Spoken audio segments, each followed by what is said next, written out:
Branson, but she's not here quite yet. So, Mitch, do you want to?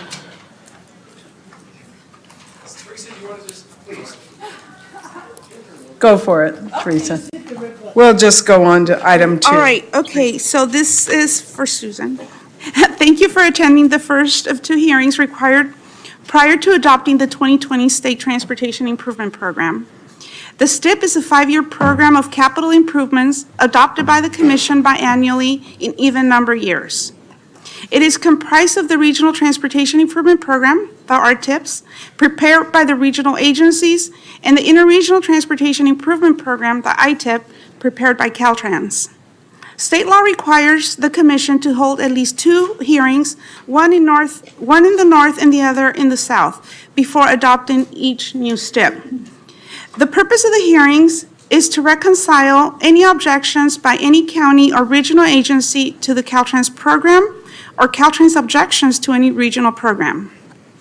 The hearings also provide an opportunity for each regional agency in Caltrans to explain its regional proposal and the reason that the Commission should include the proposal in the STIP. Each commissioner has a copy of the hearing book before you. It's a beautiful bright green, so you don't lose it. It was prepared by staff. This is not a staff recommendation of any kind. It is simply a staff compilation of the RTIPs and the ITIP presented in a single format. A compilation of this magnitude prepared in a relatively short time may include some errors or misinterpretations. Therefore, the compiled information remains subject to updating and correction before we prepare the STIP staff recommendations. We invite everyone concerned to bring us changes and corrections as soon as possible. And I continue because I was next. Now you can be the real Teresa. Yes. So I'm going to give you an overview of the development of the STIP. The development of the 2020 STIP began with the adoption of the 2020 STIP guidelines and the fund estimate in August 2019. The guidelines set the policy, standards, criteria, and procedures for the development and management of the STIP.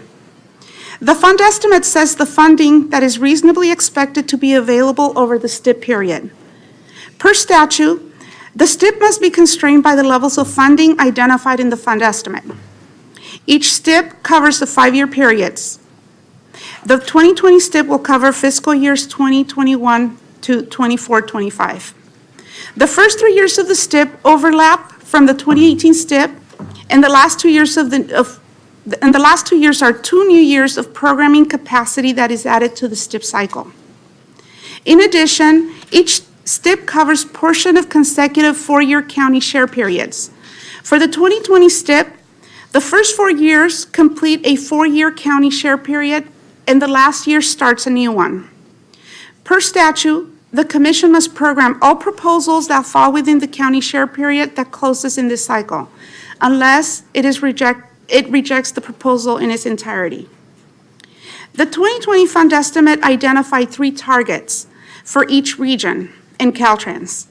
These are a minimum, total target, and a maximum. As mentioned earlier, the first 4 years that end in 23-24 of the 2020 STIP complete a 4-year share period. This is reflected in the county summaries as the minimum share target. This means that a programming proposed within the level of the county's minimum share must be included in the STIP. Within the first 4 years that end in 23-24, though not necessarily in the year that it was proposed. The total target is the formula share distribution for the entire 5-year STIP cycle. This is not a minimum, guarantee, or limit on project nomination or selection. The maximum is the formula distribution based on an estimate of new capacity through the next county share period ending in 27-28. In order for a region to have projects programmed up to their maximum, other regions must program less than their total target. The 2020 STIP fund estimate identified $569 million in capacity for new STIP programming. Most of the capacity is in the last 2 years of the STIP. We received most of the RTIPs and the ITIP by the deadline of December 15th. 3 counties elected not to submit an RTIP: Colusa, Mariposa, and Tahoe, mainly because they were not proposing any new programming. As mentioned, we have prepared a hearing book that is a compilation of the RTIPs and the ITIP presented in a single format. At the front of the hearing book is a summary that compares the RTIPs and the ITIP proposals against the programming capacity levels identified in the fund estimate. In total, the proposed amounts of the RTIPs and the ITIP is $525 million. The programming challenges for the 2020 STIP is that proposals for the first 2 years of the STIP period exceeds the capacity available by $130 million. This means that many projects proposed for the first 2 years of the STIP will need to be moved to the last 3 years of the STIP. In total, there were 41 counties and Caltrans that proposed at or below their total target level. Similarly, there were 18 counties that proposed above their total target levels, including 12 counties that have advances and had no targets. It should be noted that counties with no programming capacity may still program to PPM. They can still program their PPM. Although total proposals are below the available capacity, staff may not recommend programming every project, as some proposals may not be consistent with STIP guidelines. After the STIP hearings, staff will begin preparing a comprehensive recommendation for adoption of the 2020 STIP. The STIP is scheduled to be adopted at the March Commission meeting. Staff's recommendation will be based on the proposals in the RTIPs and the ITIP, the capacity identified by the fund estimate, the policies in the STIP guidelines, and any further information that we may receive during and following these hearings. We will continue working with Caltrans and the regions to address any questions or unresolved issues as we develop our staff recommendations, and to make sure we understand regional and interregional priorities and that no one is surprised but by what we recommend or why. After this introduction, we will move into the interregional program and regional presentations. Caltrans will make a presentation of its ITIP, and each regional agency will have an opportunity to make presentations regarding its RTIP and to comment on the ITIP. Before Caltrans and each of the regions testify, staff will give a brief overview of the proposal, including any issues specific to the proposal. Members of the public wishing to comment should fill out a speaker card and can comment following the Caltrans and regional presentations at the end of the hearing during public comment. This concludes my remarks, and be happy to take questions. If not, we can start the presentations. Okay, I don't think we have any questions right now, so let's go with Bruce. Right? Okay. You up next, Bruce, on my agenda. Yes, the first presentation is the Interregional Transportation Improvement Program, the ITIP. This can be found in pages 68 and 70 of your hearing book. Caltrans is proposing $52,383,000 of new programming, which is $31,000 below their total target of $52 million. In addition, although they do not have a minimum target for the first 4 years of the STIP, their proposal results in their entire proposal to be in the fourth year.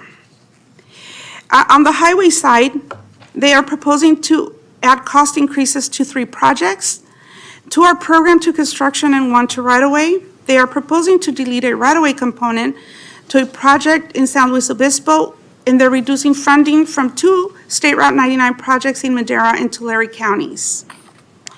They are, on the intercity rail side, they are proposing to delete $60.8 million to the Raymer to Burson double track project in Los Angeles.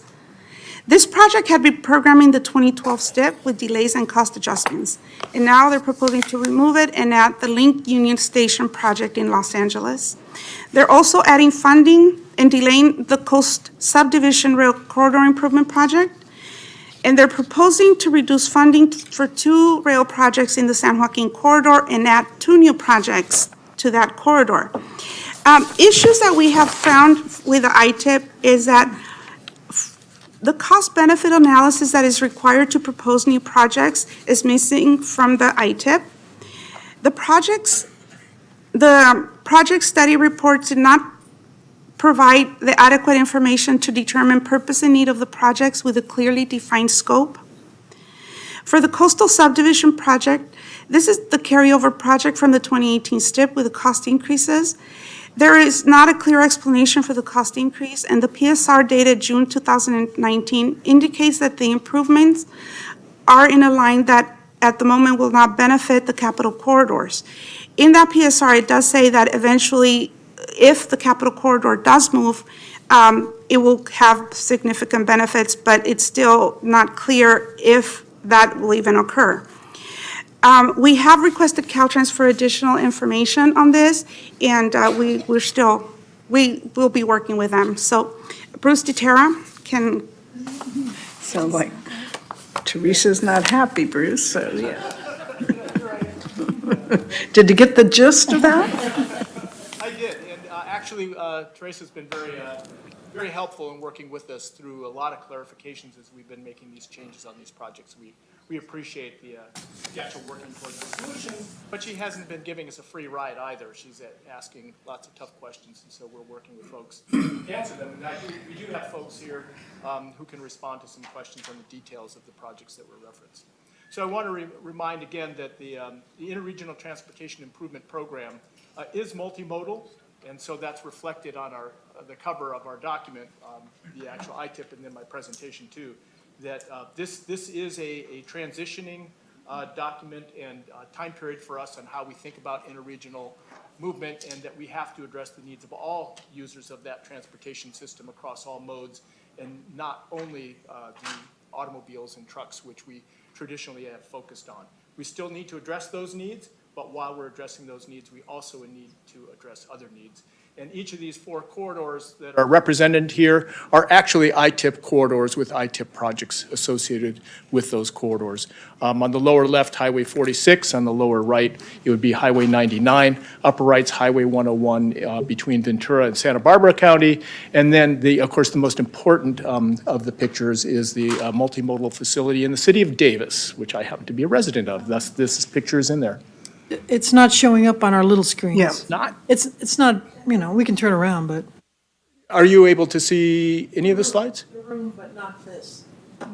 Doug's on it. Oh, well, you got to see those pictures. Okay, never mind. So, would you like me to wait so you can see them? Hard copies?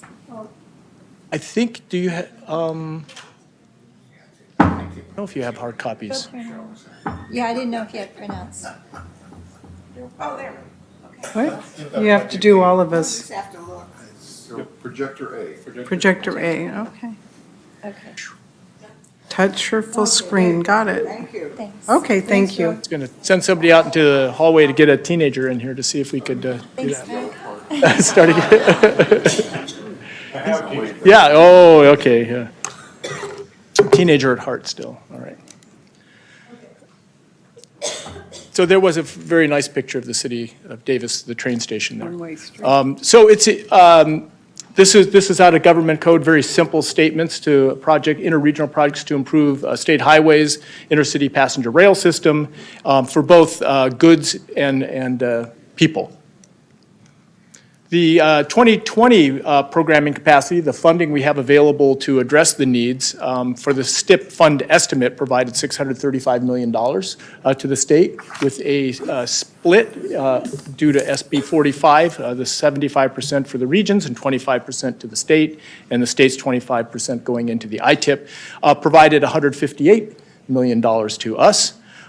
We had a substantial amount of over-programming in the 2018 cycle, as you'll recall from the previous ones, and that was an intentional effort at that time to accelerate projects, to bring us back on track for a lot of projects that we unfortunately had to deprogram, and some of them even delete. Entirely from the 2016 SHOP due to the funding shortfall that was referenced in yesterday's meeting. And we also used advanced shares where we could take from a future ITIP cycle and advance it to get projects started. So we used that as well to the tune of $107 million from our capacity in 2020. At the time in 2018 when we did this, we did not yet know what our 2020 capacity would be because we did not have a fund estimate. One thing that's important to keep in mind, and I think a lot of people didn't recognize this and perhaps still don't, that though SB 1 did help the ITIP a tremendous amount by creating predictability for funding and a leveling off so that we don't have these wild cycles that you've seen in my earlier presentations from its inception in 1998 of over $1 billion to the 2016 where we were deprogramming a couple $100 million. We're going to have a relatively steady, predictable ITIP going forward, which enables the department and our partner agencies to now actually do proper planning. We can do the kind of planning where we can pick a year when projects we want to deliver them and have the request coming in for funding so we can logically develop things rather than just taking advantage of an up year and then in a down year we hold things and then we get an up year. So the SB1 is very important in fixing that. What SB1 didn't do is provide a lot of new revenue. It did provide some new revenue, but it's $27.5 million a year. And on interregional projects, $27.5 million doesn't go a whole long ways for a whole lot of project delivery, but it does help in some of these introductory or the early phases of projects where you can get something started. And that's also part of the purpose of the interregional program, is to take advantage of funding programs across the board, not just rely solely on the ITIP to fund that, because frankly, the ITIP does not have enough revenue flowing in year to year to resolve all that. So we are left with approximately $52 million in capacity for the 2020 ITIP once you go through these deductions that essentially have already been determined by previous actions. So within the ITIP proposal we have, that you're seeing here, there are a lot of projects that were programmed in previous ITIPs that are active, that are still using the money that they had revenue from those years that were coming out in future years that they'd be available. And so we're carrying all those projects forward. So that's $573 million approximately that carried forward from previous ITIPs. So that the new capacity that we had, that 52 million, among those projects that are carrying forward, three highway projects have cost increases. And so that in the ITIP funding is a priority to take care of those things first before we bring new phases or new projects in. So that took $52 million out of our total $52 million available, which leaves us $164,000 in a positive funding balance that's available for the ITIP before we take any further actions of bringing anything new. And those three projects are the Eureka 101, and that we referenced that, and we had a speaker at the last hearing in Fresno that spoke of the value and importance of that project. Highway 46, which we spoke at length, and we had a lot of testimony on, and then another Highway 46. So within a lot of the testimony, there was a lot of reference to the intersection of Highway 46 and 43 within that testimony. That project is in this continuing over phase, carrying forward phase, and that we are proposing for the funding increase for the right-of-way phase for that. And that is the why. That is that famous James Dean corner, a very poor reason to have a corner named after you, but people recognize that. So that is that. We are pursuing that. That is going to be delivered. The county is on board with it. The district's on board with it. We're on schedule. We're continuing. There's no interruption to that project at all. And the same thing to the adjacent Shalem project, similarly, and that's going to construction. So the right-of-way phase is a very advanced portion of the project delivery process, as of course construction is. So these are projects that are well along in the process, and you will see being delivered. So our remaining balance there, this was where we are so far. The 164,000 remaining balance is going to change through what I'm going to be talking about and how we responded to the hearings, and here remarkably are the hearings. So the commission held 3 hearings, and I do applaud you for scheduling that third one when we had that level of interest, and to schedule it in the city of Fresno so that the people in the areas with close proximity to the projects could actually come and speak. So that was very important. 49 speakers at the 3 hearings. We did have a couple of individuals who spoke at each of those hearings on the same projects. And we, within the ITIP, and you have all received a printed copy, I believe, of the ITIP, we include a summary of the central points of what each speaker said. And during this hearing process, if those speakers look at the points they thought where they said something and disagree with our interpretation of it, we're quite open to their clarifying that for us, so we can do that. But we also have that, we can go back and watch that video again, and that is actually how we track that. We had people in Ron Babu's team, the STIP team, go in and watch that and document what was said. We also receive letters and emails. Typically, we receive almost nothing in a ITIP other than thank you for funding our project, and a few things that, like, I wish you had more money to do this one, please keep us in mind for the next phase. So we included all of the written correspondence via letters and emails, which is 112 pages of that document. So this, I believe, both the SHOP and the STIP programs are in my office, and I believe this is a rivalry between those two offices as to who could produce the largest document. So the SHOP has a lot more projects, but the ITIP could generate a lot more comments. So the gauntlet has been thrown here. So 112 pages of comments, and they almost all focused on Highway 46 and Highway 49, understandably so. Those were two of the projects we were proposing to deprogram a couple of phases. Did I say 49? Oh, I'm glad Mike Woodman and Dan Landon are not here. Here we see, yes, Highway 99, sorry. So almost all of them. We also had respondents who asked for the inclusion of projects that we didn't propose, and that most notably was Highway 70 and then Kern 58 truck climbing lane outside of Bakersfield, headed towards San Bernardino. So we've revised, we heard that input, and that was the purpose of the public hearing, is to provide input to what our proposal is. We heard it loud and clear. And we also worked with the relevant agencies who were affected by this, and also met with individuals, both at the district level. The commission staff and commissioners participated in some of those discussions, and we also, between the districts and headquarters, worked through some solutions and had agreement among the regions in how to do that. So for the Antelope Grade project, we continue in this revised proposal, which is the document we actually submitted on December 15th. So everything I'm saying here is consistent with our submittal on December 15th. We haven't changed anything there since then. Of course, we will adjust it further based on input that's received between this hearing and the one in Southern California. So we continue to fully fund the plan specification and estimates phase, the design phase for Antelope, to keep that on track. We're proposing to deprogram the right-of-way phase. And we have concurrence from the district and the regional agency that that's acceptable. Presumably, we will either find other funding for that phase during the next, when the design is done and they're ready for the right-of-way, or it'll be coming forward in a future ITIP. I'm sure it'll be submitted in a future ITIP. And then this is the last piece of that corridor between Kern County and Highway 101. And with the completion of Antelope Grade and the other two that I mentioned earlier, that route will be completely four-laned through there. Kern County is a sponsor of another project, and they may be here today to speak to that other project, I'm not sure, to the west, to the east. I'm looking at the planet upside down.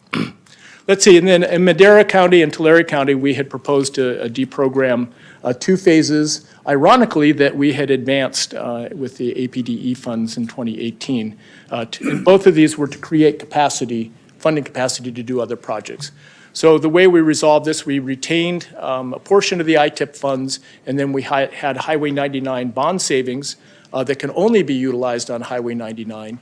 And we do that in coordination and consultation and agreement among the agencies affected, which would be the San Joaquin Valley, and then also commission staff where we work together to find the solutions. And we did, where we could fully fund these phases to keep these projects going while still providing some capacity to, again, go forward and try to address some of the new priorities that we wanted to pursue. And this entire situation essentially resulted from that $164,000 balance in ITIP. So that essentially, what that says is there's no capacity to do anything new, have new initiatives, new directions, to try to do some things that change us and move us towards our climate change goals, and other kinds of goals, we're just on the same path. So we needed to find a way to address that, and we have found that path. We are continuing, this was in the original proposal, and we're carrying it forward in this, the cost savings we had from the Highway 99 project in Tulare County, that we would be reprogramming that for another purpose, but I'm going to be going through shortly and listing how we're accumulating additional funds to be able to do the different things that I'm referencing. We have the even swap of in dollar costs, both in Los Angeles County on the 2 rail projects. We have concurrence from Metro for this. They're in full agreement, and they're actually here today to speak to these projects should you need any further detail on this. This project is very notable. The Link Union Station is a key improvement to the entire Southern California region for many purposes. And so this is a priority that we are going to be participating in the ITIP. That is an ITIP eligible use. If there's questions, I know we've had questions from other people that we shouldn't be spending this money on passenger rail when we have so many needs elsewhere. And that also, since these improvements on the rail system benefit freight, it's like that is part of the intent of the interregional program, is to improve freight. So these improvements at Union Station provide a lot of benefit for many purposes. So where we're getting a lot of the funding capacity that you'll see that we're going to propose to use is through some changes in scope, because we're using different methods, and this is something we talked about within the SHOP program, of using different approaches to achieve the same outcome within the platform project in the San Joaquin Valley, and then also the 2 platform projects. And they're changing that. And again, we have folks here from the rail program who can speak to the specifics of those projects if you have them.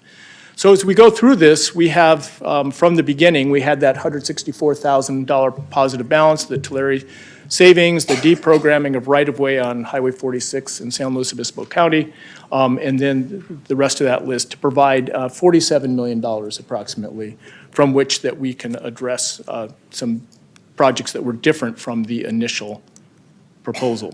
One of those is a Stockton Diamond grade separation. This is somewhat similar to the Kramer Junction project that was very famously delivered within the TCIF program. 2 at-grade railroad crossings, very inefficient for freight and passenger rail. So this improvement will make improvements to both. Then regional rail, we have the San Joaquin line and the ACE line that meet in Stockton, and they're proposing to have a joint maintenance facility, so for the state to add funding to the ACE facility so that we can also do our intercity passenger rail trains. We have new cars as well that require services there. So we'll be able to do that more efficiently and more timely. The Coast Subdivision Rail that was referenced earlier by Teresa, we've got additional funding on that. So those 3 add up to $47 million, which uses essentially all but $31,000 of that capacity that I had in the previous list. So these are the locations of the highway projects within the state for this current round that we're doing new things. This is not the full carryover over all the projects that are carrying forward. That map gets rather crowded. So you can see there's a strong concentration on the highway side of these projects being in rural areas. It's difficult to actually say that any of them are in an urbanized area on the highway side. That's part of the intention of the interregional program, is to connect the major regions of the state. We provide the details. This table is the same as what you see within the ITIP document itself. It's just here for illustration purposes that we have this, where it details the fiscal year that each phase would propose to be using its funding. So, and this is part of the thing where, for Teresa, I don't know how you do this to balance a whole set of requests like this to figure out how much each project can do in what year, but thank goodness you have her on your staff. Although we do have an opening, so you might want to. So this is just to illustrate that. So we will work, when we do this, we have to also work with our partner agencies. Many of these projects have other funds associated with them. So when we make a change on the ITIP side, we're affecting regional money, and we may be affecting bond money, and in some cases, federal grant money, all sorts of different things to deliver these very large projects that take many years. And we identify just the ones that are the changes to existing projects, also on the highway project side. And then these are where the rail projects are located, and you can see they have more of a concentration on the within and on the edges of the urbanized area, which is not surprising. And so oftentimes in the past, the department has been criticized for not investing in urban areas with these ITIP funds, because surely there are interregional trips. So we have been investing quite diligently over the years in the urbanized areas. It's just often not recognized for those because we're investing in helping to create this intercity passenger rail system. Then we have the tables showing what the specifics are for each one of the rails. And all of these tables are included in the document, and they're all online on our project site. And that is all I have here. If you do have questions at this point, as I mentioned, we do have representatives, and I understand that the questions are primarily probably for the rail side, to be able to address specifics on projects. Thank you. Commissioners, do we have questions at this point?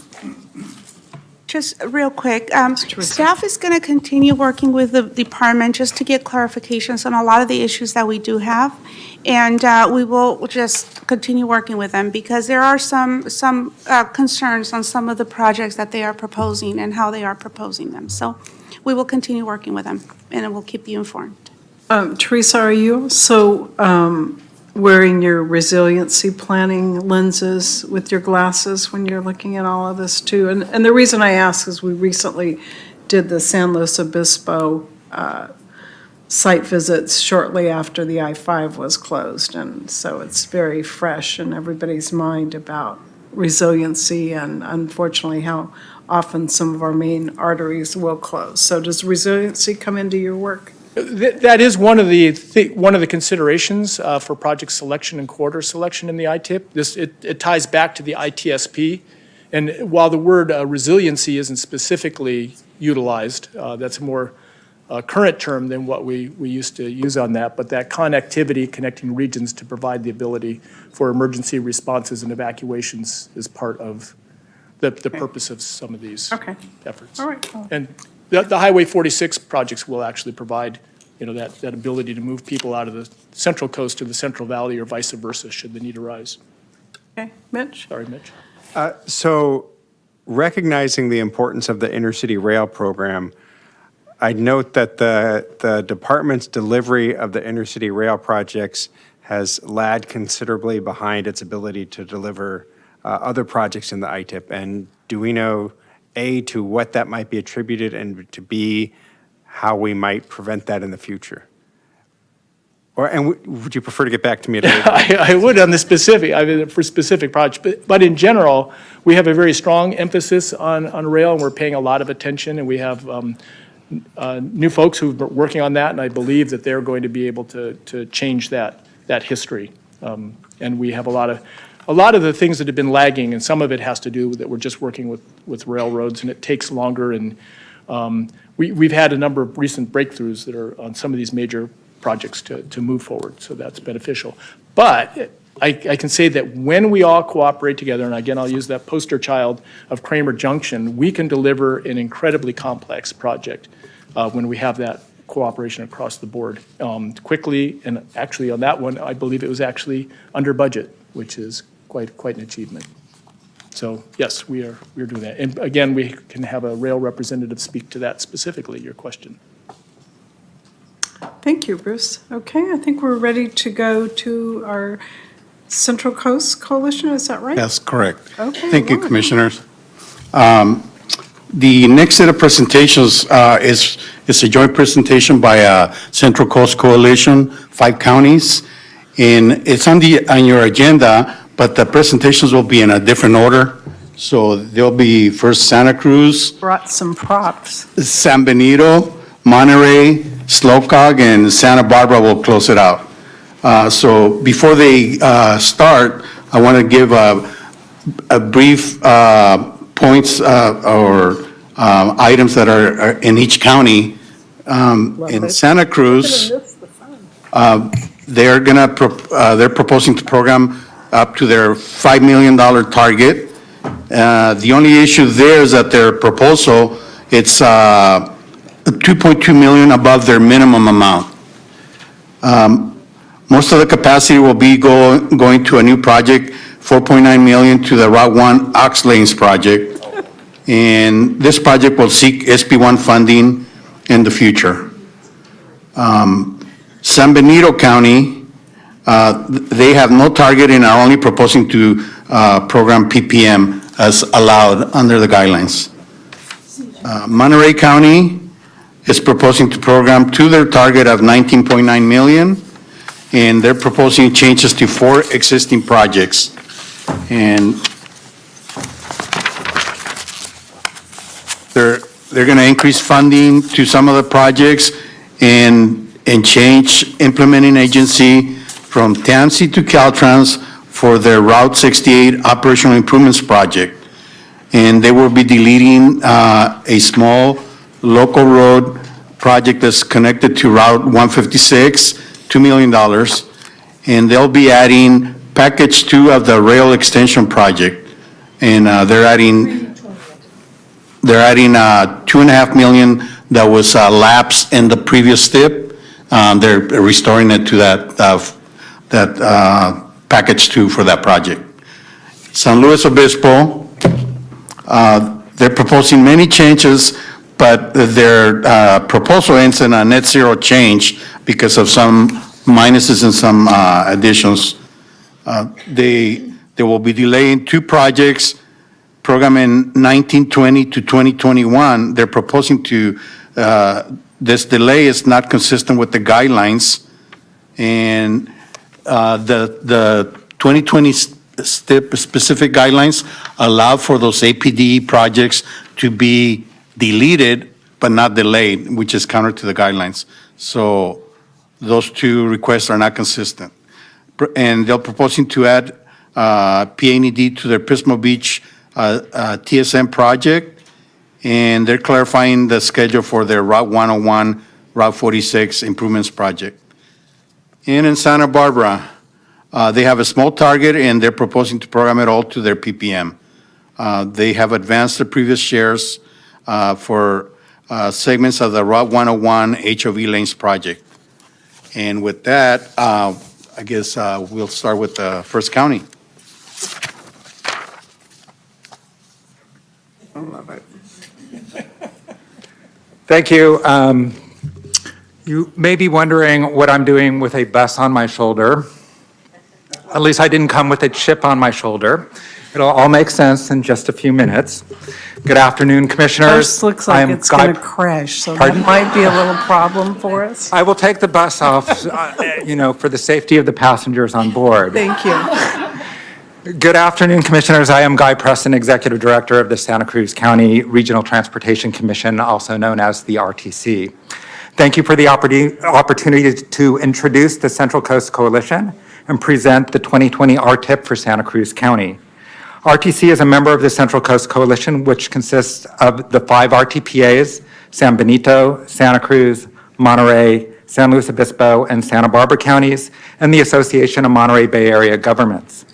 The Central Coast Coalition was initially formed in 2010 to raise awareness of transportation issues on the Central Coast, to highlight our region as a major economic asset to the state and nation, and to encourage investment in the region.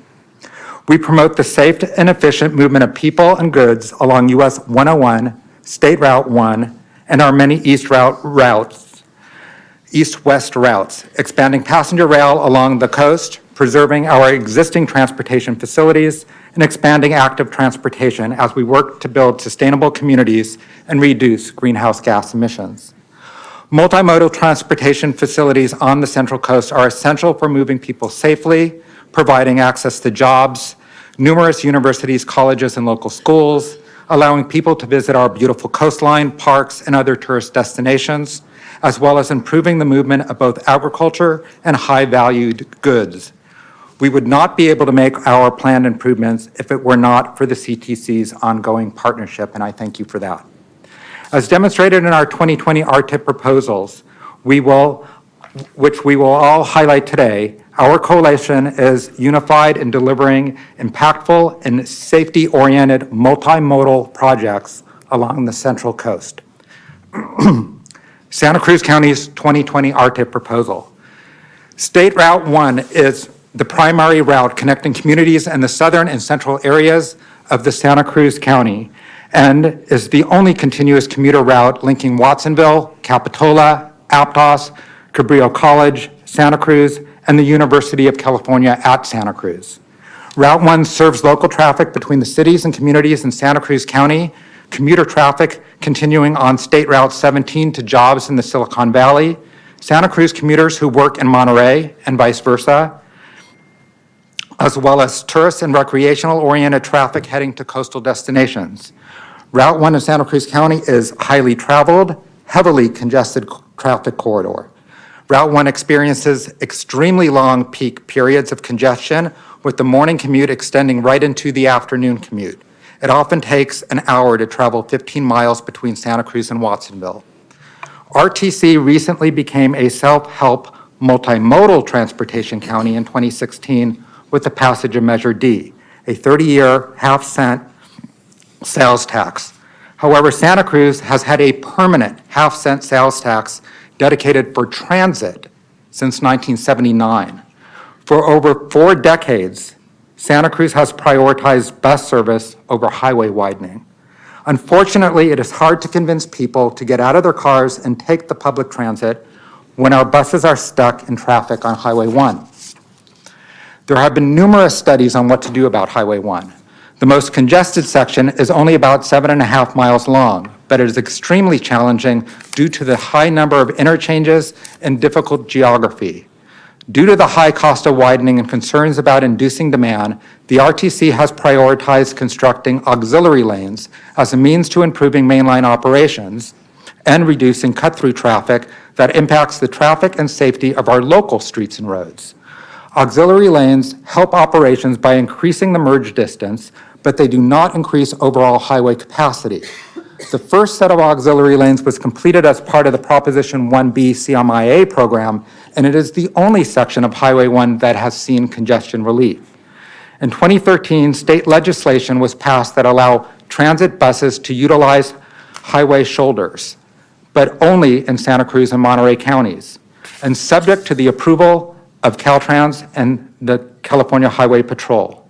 In 2018, Monterey Salinas Transit and Santa Cruz Metro completed a feasibility study identifying a hybrid auxiliary lane bus-on-shoulder project as a sustainable and cost-effective way to provide meaningful benefits to the transit riders of the corridor. This hybrid model would allow buses to travel in the auxiliary lanes between interchanges and on the outside shoulders at interchange locations. In 2019, the RTC unanimously approved a comprehensive multimodal corridor plan identifying the hybrid auxiliary lane bus-on-shoulder project as a high-priority investment. This specific hybrid model is supported by Caltrans and the CHP. RTC's 2020 STIP proposal programs $4.9 million of our 2020 STIP target on the next set of auxiliary lanes, 41st Avenue to Soquel Avenue, and the first hybrid auxiliary lane bus-on-shoulder project in the state, which will reduce congestion for everyone, but especially for transit users. This facility will promote and increase transit usage. This project also includes a new bicycle and pedestrian overcrossing at Chanticleer Avenue, which will connect both our existing and planned bicycle network. Santa Cruz is also unique in that it has the second highest percentage, over 13%, of commuters by bicycle, and we plan to improve on that number. And I do commute to work on my bike, and I broke my arm this year commuting on my bike, and I'm back on my bike, and Santa Cruz wants to see multimodal projects. In addition to placing all of our new STIP capacity on Highway 1, our commission has programmed considerable Measure D funds and has elected to program 100% of our Formula LPP funds to leverage additional funding to advance our Highway 1 program. We appreciate the CTC's support on our STIP application today, as well as future grant requests from your competitive SB1 programs, including solutions to congested corridors and local partnership programs. Up next, you'll hear from Mary Gilbert from San Benito COG.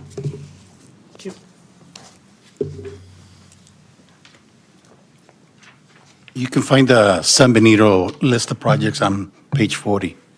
Thank you. Good morning, Commissioners. It's nice to be here. Thank you. Mary Gilbert, Executive Director of the Council of San Benito County Governments.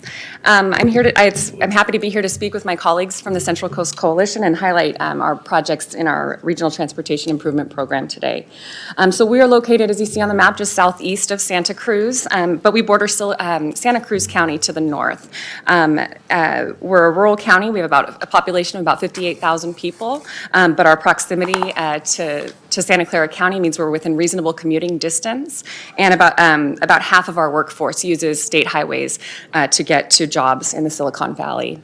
Unfortunately, like many rural areas, these state highways are still under capacity. We've got 2 rural conventional highways that are the most used routes of travel for folks getting to work. They're overburdened routes. They're carrying growing volumes of traffic, which is impacting safety and causing significant travel time delays. On this route, or on both routes, we have a mix of commuters, agricultural traffic, freight, and recreational travel. In 2018, we were pleased to pass a 1% 30-year sales tax measure, so we're a new self-help county. So we're looking forward to working with the state on investing those dollars on the highways. But our TIP proposal is to continue to use all of our local shares to fund the State Route 156 improvement project. State Route 156 is a conventional highway. It will be converted to an expressway. The project will consolidate access points. There's about 30 or more access points, local driveways going onto the road, which is impacting safety. Excuse me. The project is a true partnership with the COG, our local cities and county. We're investing also about $10 million of developer impact fees that will go towards the project to contribute to the construction. And on a multimodal component, after the project is constructed, we have plans to modify the existing highway to connect the cities of Hollister to the mission town of San Juan Bautista with a recreational multimodal route. So we're grateful for the Commission's support of this project for many years. We first began advancing our shares for this effort in 2008, and we're finally ready to go to construction this year. So we're planning a groundbreaking ceremony, and we look forward to sending you an invitation later this year. Thank you. Next up, you'll be hearing from Debbie Hale from Monterey. That's on page 31. Thank you, Commissioners. My name is Debbie Hale. I'm the Executive Director of the Transportation Agency for Monterey County. We just adopted a new slogan called Plan, Fund, Build, and I want to thank you all for being great partners in that effort. Monterey County is focused on a multimodal program of safety projects. And I want to talk to you a little bit about where your past STIP funds went in terms of building. The first phase of our Monterey County rail extension is currently under construction. That's a multimodal transportation hub that will support peak hour passenger rail service between Salinas and Silicon Valley. So next time you come to visit, you can take the train. Our first Measure X, Local Transportation Sales Tax Program, and our first SB1 competitive project is the Imgen Parkway Marina de Salinas Multimodal Project, and that will start construction later on this year. It'll provide a series of roundabouts, new sidewalks, and bike paths along a heavily congested commute corridor between Salinas and Monterey. So I wanted to thank you for that as well. So building on these successes, our 2020 Regional Transportation Improvement Program emphasizes highway safety improvements on US 101, which you heard about at the Town Hall in Gonzales from our US 101 Traffic Safety Coalition. And we're also proposing environmental review funding for our major commute corridor, Highway 68, between Salinas and Monterey, which will add a corridor of roundabouts to improve safety in that corridor and frankly to bring buses back to that corridor because right now it's too congested for the buses. But I'm going to talk about our highest priority project and the next one that'll go to construction, and that's the interchange at Highway 156 and Castroville Boulevard. Highway 156, for any of you that have gone to the Monterey Peninsula, is the major access route to get from the San Francisco Bay Area, US 101 corridor, over to the Monterey Peninsula. In order to fund that project, we'll be bringing to bear our local Measure X funding, which we approved in 2016, as well as today's request for STIP monies, as well as a future request for SB1 competitive funds that will allow us to bring that project forward even faster. So how is Highway 156 Castroville Boulevard project important? It's the top collision location in Monterey County. That's what happens when you put a stoplight on a highway, and it's the only one. That's what happens when you've got a stoplight right next to where traffic is going in and out to not only low-income housing development, it's frankly a mobile home park, and the regional high school in the area. It not only serves the high school, but it also serves a low-income community of Castroville, which was flooded in the 1996 floods, which is 90% Latino. And the project, related project from Blackie Road will extend a local road into this new interchange so that trucks can go around town and not have to travel through town on Highway 183, where frankly, there's a lot of pedestrian traffic. And I feel like when I'm driving on it every day that I'm the only one that's going 30 miles an hour because I don't want to hit a pedestrian, and that's the speed limit, frankly. Currently, the county's primary distribution center is actually there south of Castroville. And so there'll be a new road that'll link into the interchange so the trucks will go around town and directly onto Highway 156 before going north then into the San Francisco Bay Area. And in some cases east, bringing that salad to the East Coast, and in some places north, bringing goods to the Port of Oakland. So right now, the Castroville Boulevard intersection operates at overcapacity because it's a stoplight, it stops traffic. Because it's a stoplight, again, as I noted, it has a high crash incident. So this project will create a safer location, a safer route for local traffic in Monterey County. It'll create a safer regional route, and it'll support goods movement. But it'll also connect with a new bridge that, thank you all, helped fund the ITIP program that gets people from the neighborhood of Castroville over to the high school. Right now, Castroville Boulevard's moving pretty fast. Well, this interchange will put in some roundabouts that'll slow down the traffic on Castroville Boulevard as well. So it's really quite a great project, and I appreciate your support in helping move it forward in the next 2 years by approving STIP money, and of course, we'll be back looking for SB1 competitive funds as well. So I just want to thank you for your partnership with Monterey County, and of course, our partners at Caltrans for helping us to build projects that make it safer and for people and goods to move in Monterey County. We look forward to continuing this partnership through the STIP and the other SB1 funding programs. So next, I'm going to hand it to my colleague to the south in San Luis Obispo County, Executive Director Pete Rogers. Thank you. Page 46.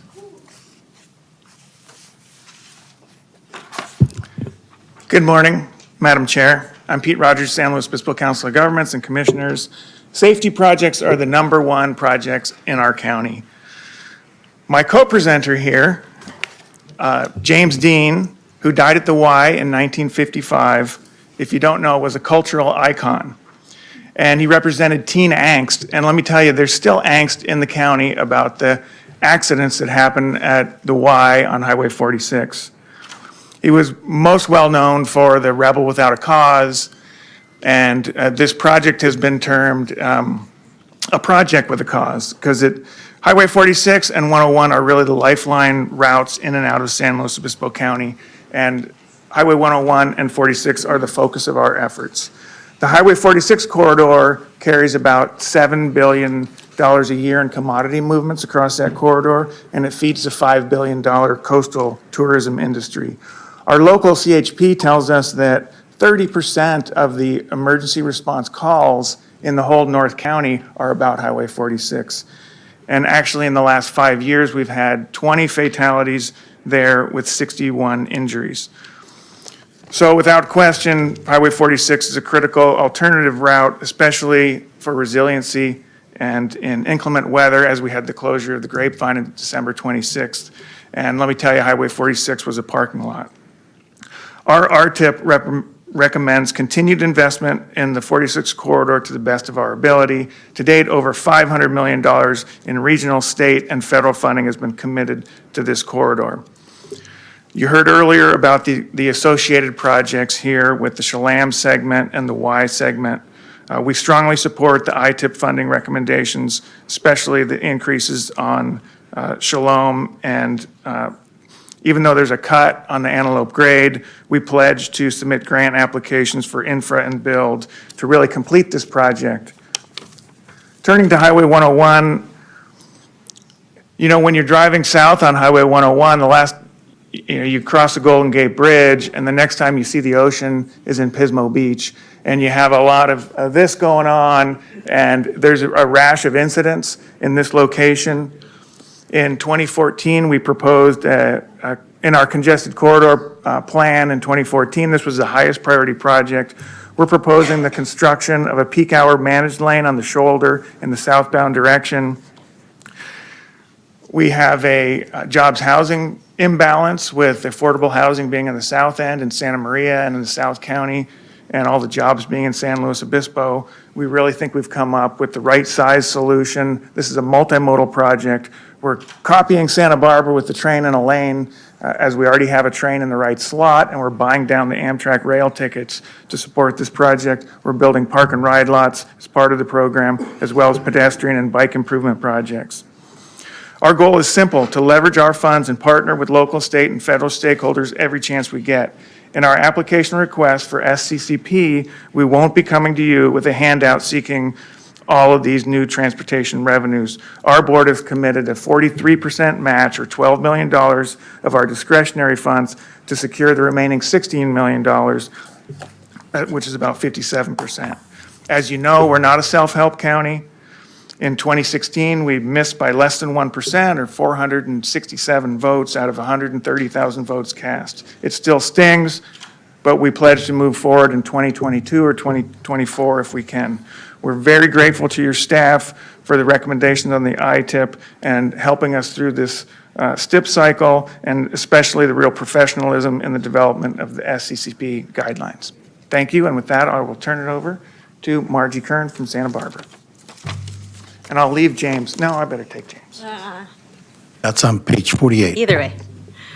Thank you so much. Good morning. Is it still morning? Yeah. Barely. Barely. Madam Chairperson and members of the Commission, my name is Margie Kern. I'm the Executive Director of Santa Barbara County Association of Governments and the Chair of the Central Coast Coalition, and I have that pleasure of being so. As you know, Santa Barbara County is still considered a rural county with a population of under 500,000. Similar to other counties throughout the state of California, we're experiencing challenges with our jobs housing imbalance. The cost of living in Santa Barbara is higher than both the state and national averages, and due to the high cost of housing, many Santa Barbara employees decide to live in Ventura County. The situation is exemplified by the 15,000 commuters that we have traveling a day along Highway 101 corridor to employment opportunities in our county. Often, these commuters are experiencing super commutes, facing over 90 minutes to travel just over 20 miles. The first step to any solution is admitting you have a problem. We have a problem. With only 2 lanes along this corridor, the US 101 simply does not have the capacity to hold all the peak hour traffic. In 2018, the community of Montecito experienced the debris flow event that flooded the highway for nearly 2 weeks, impacting the abilities of employees, critical employees, to get to their places of work and cutting off transportation to the major California highway. This problem is further exacerbated when weather conditions or accidents close the Grapevine along Highway 5, leaving 101 as the main north-south connection, as we experienced over the Christmas holidays, which was a nightmare. This safety concern is not only for Santa Barbara and Ventura counties, but for the state of California. So a decade ago, Santa Barbara County residents decided to come up with a solution. 79% of the voters approved the transportation sales tax that made the vision of the HOV lane on Highway 101 combined with the multi-corridor commuter options a priority. As a result, and thanks to SB 1, we've been able to secure funding for 13.5 miles of this US 101 multimodal corridor project, and if incrementally, we are making a difference in the lives of the public we serve. With partners like the California Transportation Commission, Caltrans, LoSan, and Ventura County Transportation Commission, we've been providing alternatives to driving alone, such as using the retimed peak hour train, Amtrak train, the Coastal Express bus service, and providing bicycle and multi-use passes along the corridor that commuters are actually using. But we need to get this job done. We still have the work between Carpentry all the way up to, between Montecito all the way up to Santa Barbara, 2.5 miles. That's all we ask, is the remaining corridor of HOV lanes that we need to finish, which will allow traffic to flow more freely in the future and hopefully prevent the number of collisions on this highway. So as the Central Coast Coalition, we presented a joint proposal that continues our commitment to be good stewards of the transportation dollars that we are in charge of. We are joined by common issues of improving safety and promoting multimodal transportation. With Caltrans as the lead, I don't want to forget to mention this, we have initiated the Highway 101 business plan, which was suggested by the commissioners at the town hall meeting we had in Gonzales. So with our coalition, we intend to maximize the opportunities presented through SB 1 and the STIP process for the greatest benefit for the traveling public. So I thank you for your time. That concludes the coalition's presentation, and we look forward to hosting you next month, or next meeting in March in Santa Barbara. So thank you so much. Okay, so I vote that the Best Visual Award presentation of the hearing. You all just figured out we're visual learners, so thank you. And it comes to garbage man. Slow down for the concert, please. I need a broom, yeah, thank you. Perfect. Thank you all. All right, now in my theme of doing hopscotch with our agenda today that I started this morning, we are now going to move to item number 7 on my list, which is Butte County, out of respect for our senator being able to join us here today. So with that. Commissioners, Butte County is, you can find it on page 5 of your hearing book. They are proposing to program below their targets and only proposing to program PPM from their shares. They are proposing, however, to program from the ITIP program $13.5 million for the construction of Phase 1 of Segment 4 and 5 of their Route 70 passing lanes project. They are only proposing the northbound. This project is located in Yuma County. Butte County invested their shares in the 2018 STIP to fund PAED for this project. They would have been willing to put all their available shares in this corridor, but STIP guidelines prevents them from proposing a project that has split funding from the ITIP and the RTIP. I should note that Caltrans did not propose this project in their ITIP, nor did SACOG in their RTIP proposal. And Butte County is going to be here to talk about their project or their proposal. Thank you, Madam Chair, Executive Director Branson. I wish I was presenting you with a resolution, but it's not. I'd like to introduce with me here today is Senator Jim Nielsen and BCAG's chair, Mr. Bill Connolly, chair for the Butte County Association of Governments, as well as BCAG's Executive Director, John Clark. Senator.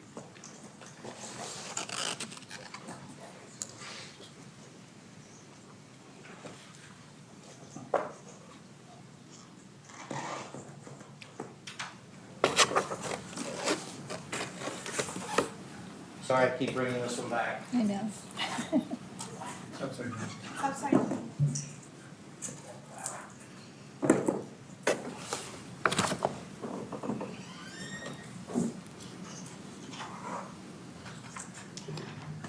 Whenever you say, Madam Chair. Oh, we're good. We're good to go. Okay, Madam Chair and Commissioners, and my former colleague, Commissioner Kehoe. You know, I've had the pleasure and privilege of attending many of these over the decades, and I appreciate the challenges that you all face and your sensitivity and understanding of the issues around the state. In my years serving in the legislature, I've represented 19 different California counties, and with many problems in all of those counties. Many have their blood alleys, and you have to deal with those all of the time.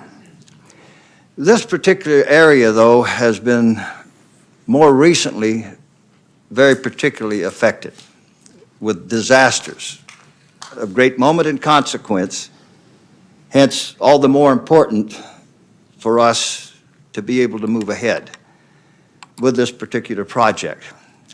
Butte County, as I understand it, is the only county of its size with no 4-lane. That is a historic situation, and transportation has always been a challenge up there, but particularly now. First, we experienced the failure of the spillway at Oroville, and 180,000 people had to be evacuated. And I was right in the middle of that, not personally, but as the legislator talking to the sheriff that night as he had to make a decision whether or not to evacuate 180,000 people. We can imagine what a burden that is.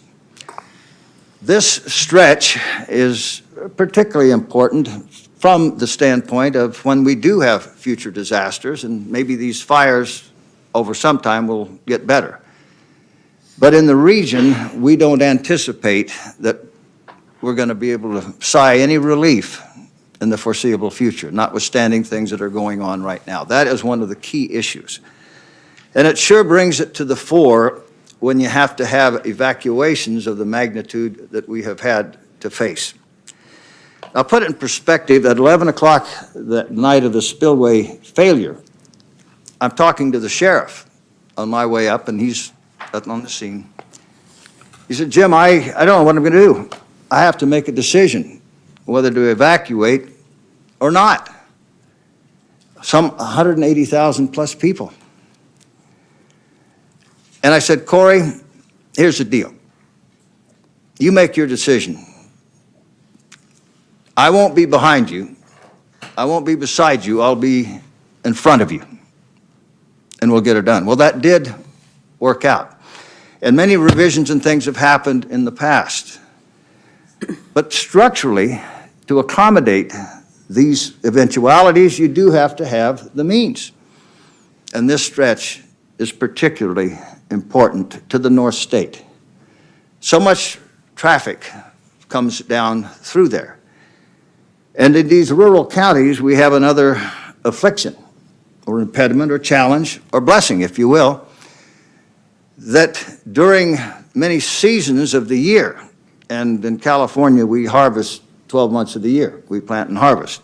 In this area, we're not harvesting 12 months of the year, but quite often we're moving equipment, agricultural equipment, up and down these freeways.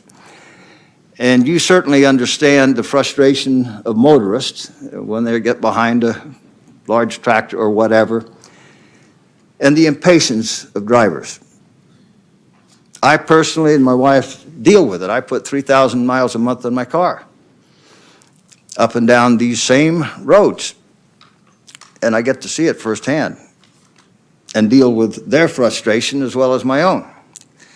And this is very critical to the region. They're asking to let us advance phase 1 and then move on with deliberation through the completion of the project. And there is broad support in the community for it, and I argue regionally and even statewide because of so much commerce that moves from north to south through this region and south to north, how important it is. So I'd humbly ask your favorable consideration to allowing this allocation to be moved ahead and to make our region a whole lot more safe for a lot of people. thank you for your indulgence and the opportunity to speak with you today. Thank you. We have questions for the senator? Yes, Commissioner Kehoe. Good to see you, Senator, and thank you for your comments. Certainly, hearing from you with your years of experience and representation of the area is very persuasive, and I think all of us appreciate your time coming over. Thank you. I have all the battle scars to show for it, too. Thank you, members. Thank you. Madam Chair. Thank you for coming over. We appreciate it. Yes, John. Members of the Commission, I'm John Clark, Executive Director with Butte County Association of Governments. I'd like to introduce Supervisor Bill Conley, who is our chair at the BCAG Board of Directors. Well, some of your familiar faces now. You know, I've spoke to you before. I was the creator of the map, unfortunately, with all the crosses on it, and have an excellent staff to prepare me to come talk to you. But first, I appreciate your time up there. You know, I sit on several committees and commissions, and I'm the head of BCAG and on the Board of Supervisors. And I know what it's like to sit there and at least pretend you're paying attention for hours and hours. But I hope I do get your attention for just a few minutes. I have a little bit of a brief history here.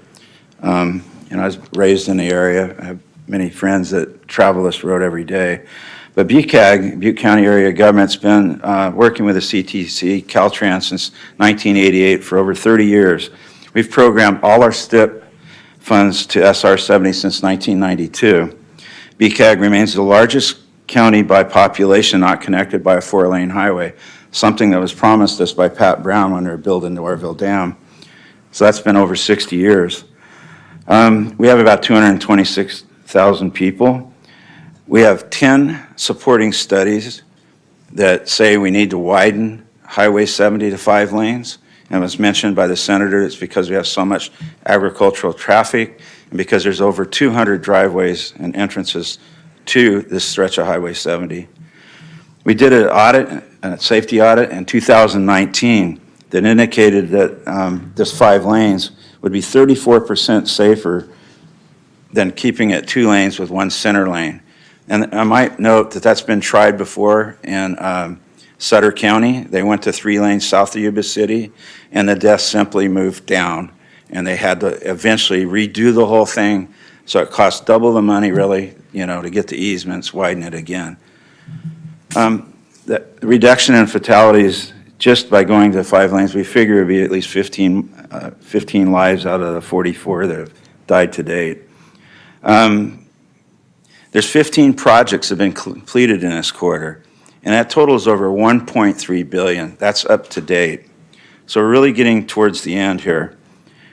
Again, I'll reiterate, 4 fatalities since 2010, 3 fatalities in 2019, 3 in 2018, and 19 of these fatalities were in the Yuba corridor that we're talking about, which I've got to talk for Butte County a little bit. We're willing to step up and help our neighbor because we see this as a regional issue, and it's certainly our people, my friends that I've grown up with that die on that corridor going through their county. So we're willing to help them.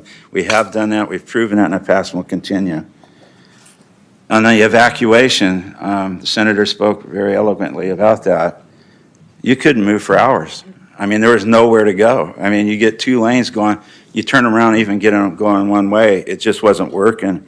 And then if you see the map of the campfire footprint there, we don't know how many tens of thousands evacuated, but it was the same thing. We still were stuck. And then with all the trucks coming to clean up and fix things, it's just caused even more problems. Okay, so the status right now, Butte County segment, we're fully funded, and thank God for that, and thanks to you. We have $165 million in that. 3 shop projects in Yuba County at $295. That comes to $459 million total. The last project, the last segment that we need, the full amount, which I'll ask for because I'm not constrained, right? I'm the elected guy. We need $32 million to finish it. $32 million, if we flash back over $1.3 billion invested, $32 million to serve not only the 200,000 in my county, but all the surrounding counties. It'd be only 2% of the total project. Phase 2 will be completed with the 2022 STIP, but if, again, I want to repeat myself, if we could get the whole 32 million, we'll do it in one fell swoop. It'll save the taxpayers money. If we come back again and do it in 3 lanes one way, the deaths are going to move there, we'll be back to sea again. And last, it's a real public relations problem for me. I've promised my people, been in office 15 years, I was going to get this done.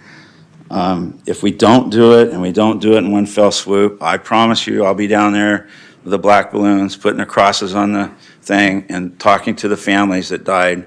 And I really don't want to do that. So I urge you to consider fully funding this. And again, thank you for your time. Thank you for what you do. I know it's sometimes thankless to make a decision that might make other people a little bit upset, but please help us. Thank you very much. Yvonne? I just wanted to add, just to clarify, BCAG's ARCTIP identified 13.5 million in ITIP for a Phase 1 project, but certainly the preference is to fix it once, fix it right, 32 million, and it's done. The map over here is just, those that aren't familiar with the Campfire in Paradise, that boundary is just superimposed over the Bay Area. So that's the We may have That's to the move magnitude that of it. around so they can pick that up on the visual. Thank you. Yeah. puts it in perspective of how big of an area of people Yeah. that had to evacuate. Thank you. Thank you. Do we have any questions? This blue boundary here is Okay. the, from the Orville Dam crisis, the inundation area. Had there been full failure? An incident, It goes all the okay. way down to Iselton, past Sacramento, pretty much the border of I-5. It just blew me away. Thank you. Thank you. Okay, any more questions with that? Okay, once again, thank you, Senator, for making the effort to come over and join us. We do appreciate it today. So with that, now, if I'm doing this right, I think we're on item number 5, MTC. Yes, that will be the MTC region.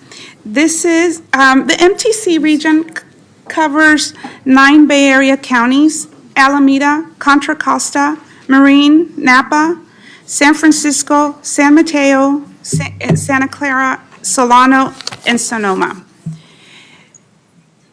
The law permits MTC to pool its county shares for STIP period by adopting a resolution and submitting it with their RTIP, provided that the amount of any county share advanced or reserved is not more than 15% of the county share. That means that just like the rest of the state, every county is guaranteed its share in the long run, but there's little more flexibility between the counties in the MTC region than the rest of the state. For the 9-county area, the MTC has proposed a total of a little bit over 119 million, or 3.4 million above its target of 115 million. That was their target. Between highway and transit, the RTIP includes approximately 35.5 million in cost increases and 20 million in additional construction, nearly 92 million in new projects. The main issue here is that although the entire MTC proposal is only 33.4 million above their target, they are proposing to program above their minimum by nearly 41.4 million. That means they are proposing it in the first 4 years of the STIP. So most of the new programming, yes, and they do not really set priorities as to what their priorities are. So that's really the main issue. And so Kenny Cow here will be giving us more information on their proposal. Sure, thank you. Thank you. Good afternoon, Commissioners. Kenneth Cow with the Metropolitan Transportation Commission. Alex Bockelman sends her regrets she cannot make it. She has our own MTC Commission workshop today. I'm here to give you an overview of our RTIP, and we also have some additional speakers that I would like to introduce shortly. So as Teresa mentioned, MTC's proposal includes about $122 million in programming. That's a little bit different than what Teresa said because of a way that we're couching a cost increase that we're expecting to come in a month or two. As Teresa mentioned, the region can pool its county shares, so we are advancing some of our future RTIP shares to accommodate that. And namely, there are two counties that are asking for advancements of their shares, and that's made possible because there are some other funds in other counties that we're not programming, so that kind of evens everything out within our entire region of 9 counties. MTC's RTIP does propose new funding for 8 new projects in 5 of our 9 Bay Area counties. That does not include any of our existing projects where we're adding funding to. And again, we're focused on state highway system projects that support potential SP1 competitive nominations, and also ensuring our transit assets are in a state of good repair, which is a very important part of our regional transportation plan. The next slide shows generally the main programming amounts that we have over $5 million. And as you can see, they're relatively spread out. There are a few counties that do not have any new programming capacity. Those are Marin and Sonoma counties, and they're still paying back their advancements from prior years related to the Marin-Sonoma Narrows project. I did want to highlight specifically our transit improvements. The 2020 RTIP for the Bay Area does include 2 new significant projects and investments on our transit system. In Alameda County, AC Transit does propose $13 million for their Trans-Bay buses. And in San Francisco, MTA does propose $8 million for the mid-life overhaul of all of their transit vehicles, or excuse me, various transit vehicles throughout the city of San Francisco. I did also want to highlight our project supporting Senate Bill 1 candidates.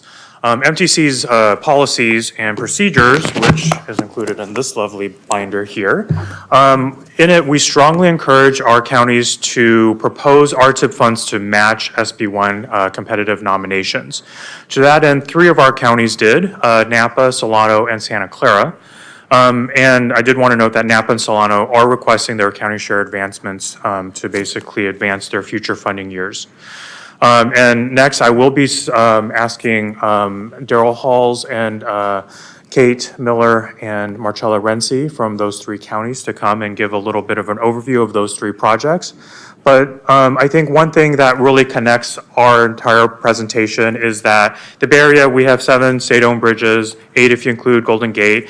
Bridges bring people together, they connect people, and I think all of our projects here are, bringing people together. And so I did want to emphasize that before I introduce our next speaker.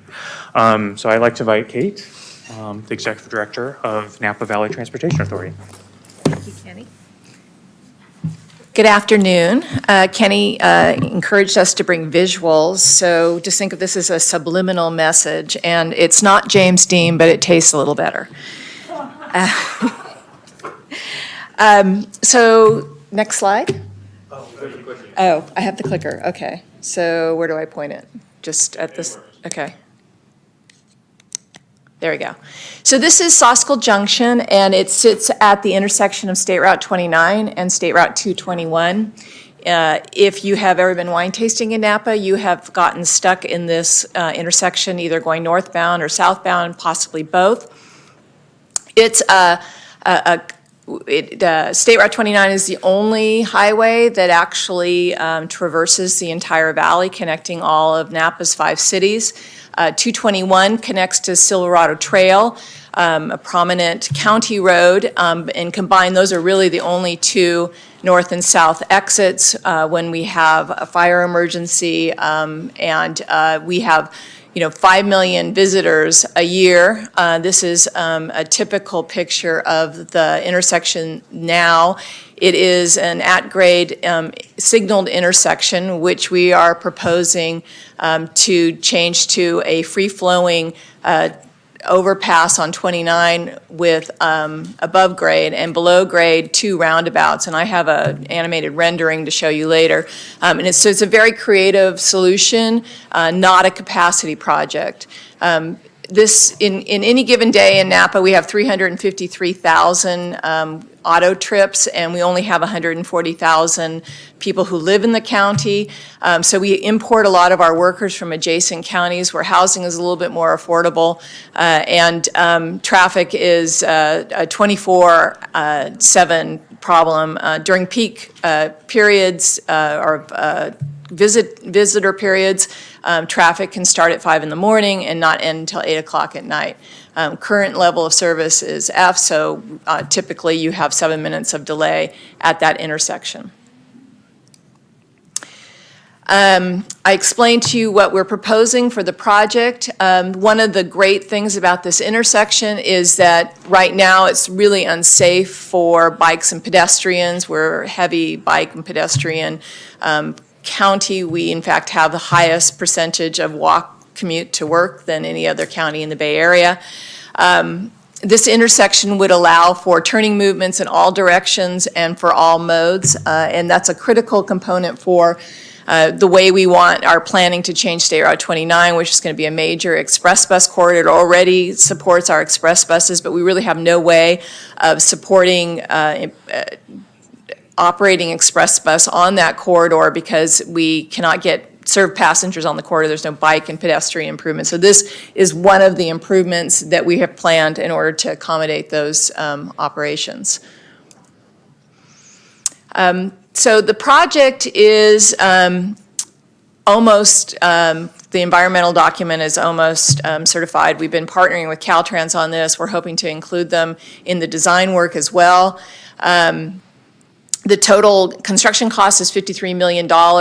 We really need to get the advanced STIP funds, just to give you a feeling for why it's important, is that we only get about $1.75 million a year in STIP funds, because we're, like we said, we're a very, very small county. The escalation on this project is over $2 million. So every year that we delay puts us back significantly. So we just really thank you for considering this advance. Doug, if you could hit that, I'm going to show you the animation about how the new intersection works.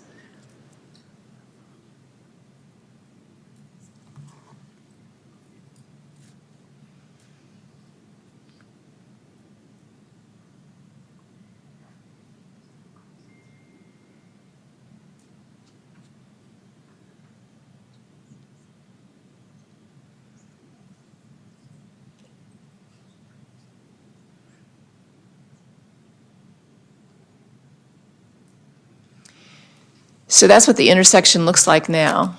There's the overpass and the two roundabouts. The traffic that you're seeing is State Route 29. The north is to the left.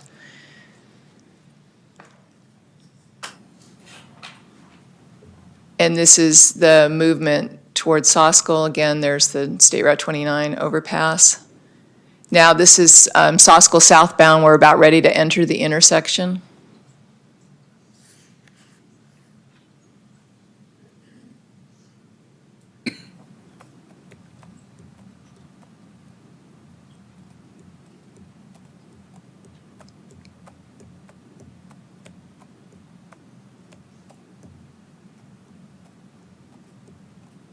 The other thing that we're working on is 2 parallel routes, so this will actually end up on one of those parallel routes or give you an option to, which we have a lot of truck traffic, and that truck traffic would probably exit here where that first car went to Devlin Road, and that connects to our industrial sites.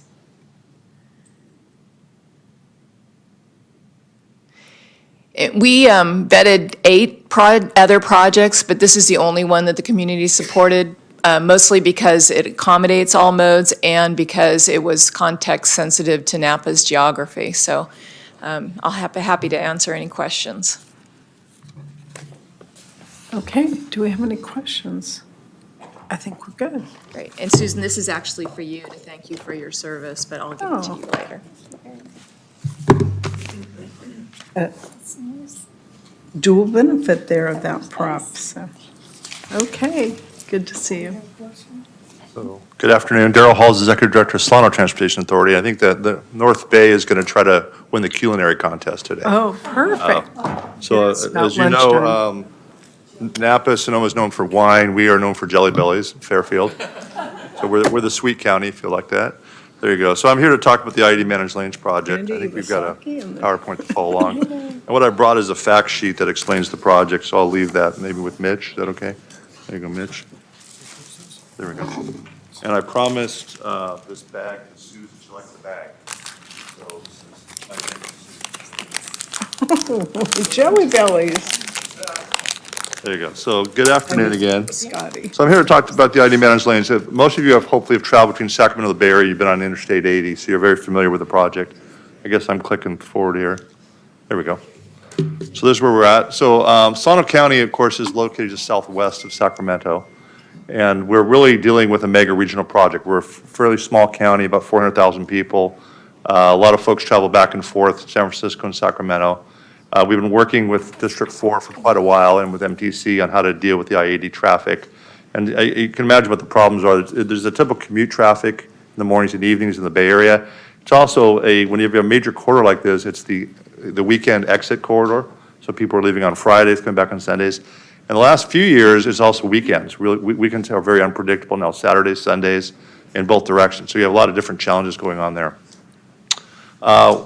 One of the national freight corridors. This is a state national freight corridor, Interstate 80, goes all the way to the East Coast, comes out of San Francisco, exits the ports. This is the connection between Sacramento and, again, the Bay Area. We already are running transit on this corridor, so the transit's impacted. We have express bus. It obviously impacts emergency vehicles, et cetera. This is some analysis we did with Sonoma State. We looked at some of the economic impacts with so much freight traveling up down this corridor. That's only projected to increase. So it's obviously something that we want to maintain mobility on that corridor. I mentioned our transit connections. Not commonly known, we are a suburban county, but we have the Capital Corridor, which is very successful, a lot of ridership. We have the San Francisco Bay Ferry, comes out of Vallejo. But also we have an express bus system that we recently merged and combined for more capacity, more frequency. We actually run the blue line that goes from Sacramento to Pleasant Hill BART, all the way down the 80 corridor, 680 corridor, and it gets trapped both at the Causeway, but also in our choke point here in the middle of our county. So what we'd like to see is continued options. We have the highest percentage of carpool and vanpool in the region, about 200 vanpools a day go in and out of Solano County. So a lot of folks are taking alternatives. I-80, though, is still a critical corridor for them. So the project itself, what it does, we currently have 8 miles of HOV lane that was built a number of years ago with District 4. In the Fairfield area, that's the circle on your bottom left. And then what we're planning to do is add 10 more miles of HOV lane and combine that into an express lane. And when you combine HOV and express, what do you get? You get managed lanes.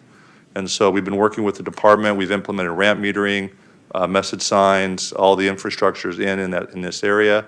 And so this is both a conversion of the 8 miles to express and adding the 10 miles. So really it's the 10 miles is what we're coming to you today to talk about. That'll take you through where the lane drops in the Fairfield area. As you're going east and going west, it drops. Take the 10 miles going all the way up through the 505 area through the Vaclaville, which is kind of the populated center and where a lot of the traffic is. Project's already shovel ready. We've already environmentally cleared it. It's already been designed. There's no right of way needed. And so we've got a basically shovel ready project. And you may recall this was one of the round one SB1 candidates, didn't quite make the cut. So we're coming back. We'd only submitted for congested corridors. We're planning to submit for both trade and congested corridors to give you some flexibility. It's also it really truly is a mega regional project. So District 4, which is the Bay Area, and District 3 have just recently started a multimodal corridor study looking at I-80, which we think is long overdue. We've been planning out our portion of the corridor. Sacramento would like to go west from Sacramento through Davis to do managed lanes. That's kind of a recent phenomenon. So they've already funded a project initiation document, an environmental document, so they're just starting on that process. We have an ultimate vision to have managed lanes the length of our county, all the way from the Carquinez Bridge to mesh up with Contra Costa, which has HOV lanes, all the way through the Yolo County lines so we could match up with Sacramento. So the two regions, the two Caltrans districts and STA are partnering now in this multimodal corridor study. We've already got the TDM plans. We've already got the transit service. We just need the managed lanes for the infrastructure. As I mentioned, this is where we cleared environmental. We've already designed the project. It was the only Northern California infra grant submittal. As you know, California didn't do too well on infra. Probably not too surprising. Only got one project. We did find out it scored very well. It made the top 40 in the country. So it was a well-scored project. It's just obviously there's politics involved. We are planning to go for either the USB1 candidates, and we're requesting our advance of construction funds. This will likely get bridge toll funds. It is bridge toll eligible. As you may have heard, the bridge toll is currently in a lawsuit, so the money's been escrowed. The money's going to hopefully be freed up this year or later. So this will have some match money to make it express lanes. Our commitment, again, with your support, is how do we get the match money, be eligible for the program? So we went back to our board and talked about, well, the bridge toll won't be available this year. How important is this project to you? And they decided it was number one. This is their full commitment. So this is the first time in our history we've ever tried to advance our STIP. We've always been kind of a play as you go. We've actually, one of the counties that occasionally have delayed our STIP to help other areas get funded. We're trying to advance our STIP, and so we committed this current STIP cycle. We deprogrammed 2 projects that were ready to go, and we're requesting advance of 3 additional STIP cycles. So basically, it's the rest of the decade to match this project. That's how important it is to our county. As I said before, MTC has an express lanes category of RM3. $75 million has been pledged previously to this project. That's still being negotiated with the counties that are eligible. So that will help install the express lanes. So we're really asking the state to help us with the HOV part, us and Caltrans. We'll give you our STIP funds to advance that. If we can get the SB1, that's really our strategy. And with that, happy to answer any questions. Okay, do we have any questions for Daryl? Thanks for your time. Thank you. Thank you, Susan, for all your hard work.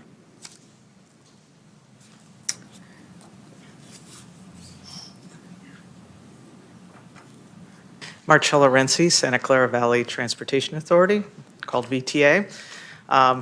We just play with silicon and grow a fruit company. There are enough for all of you. The apples. IT will have my head on a pike for the phone. Oh, we want the phone. Sorry.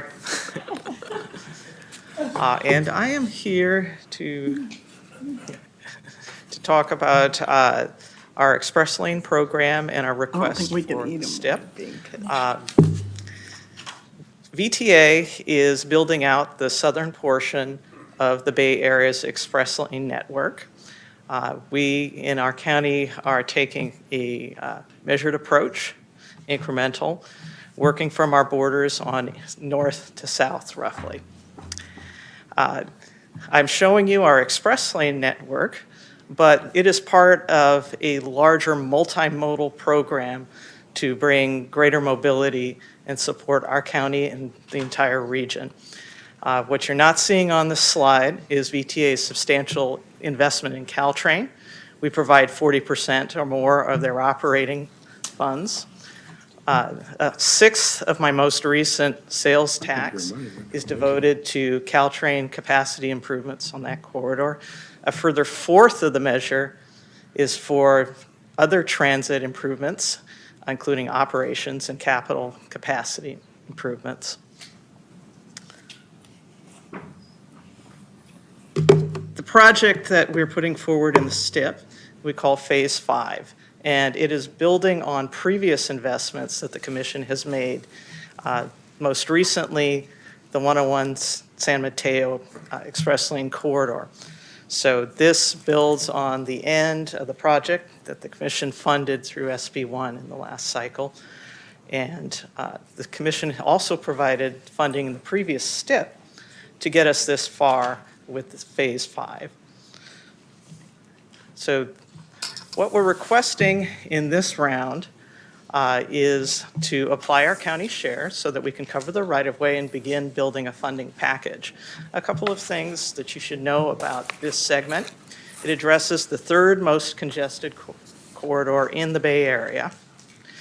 And not only does it continue the lane, it actually brings it down to a major transportation facility, the San Jose International Airport, and comes within striking distance of our BART extension, which is scheduled to open this year. Fine striking distance. Roughly a mile as the crow flies, about 2 miles as you would have to drive or bike.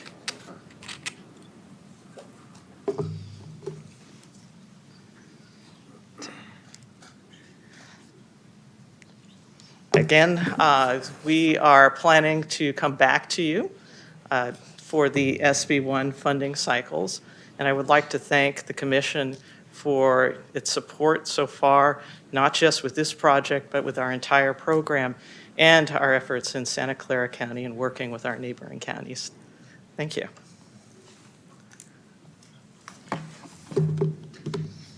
Everyone get an apple? Good, thank you. Thank you. This is just a map of all of our 2020 projects, which is also included in our submittal.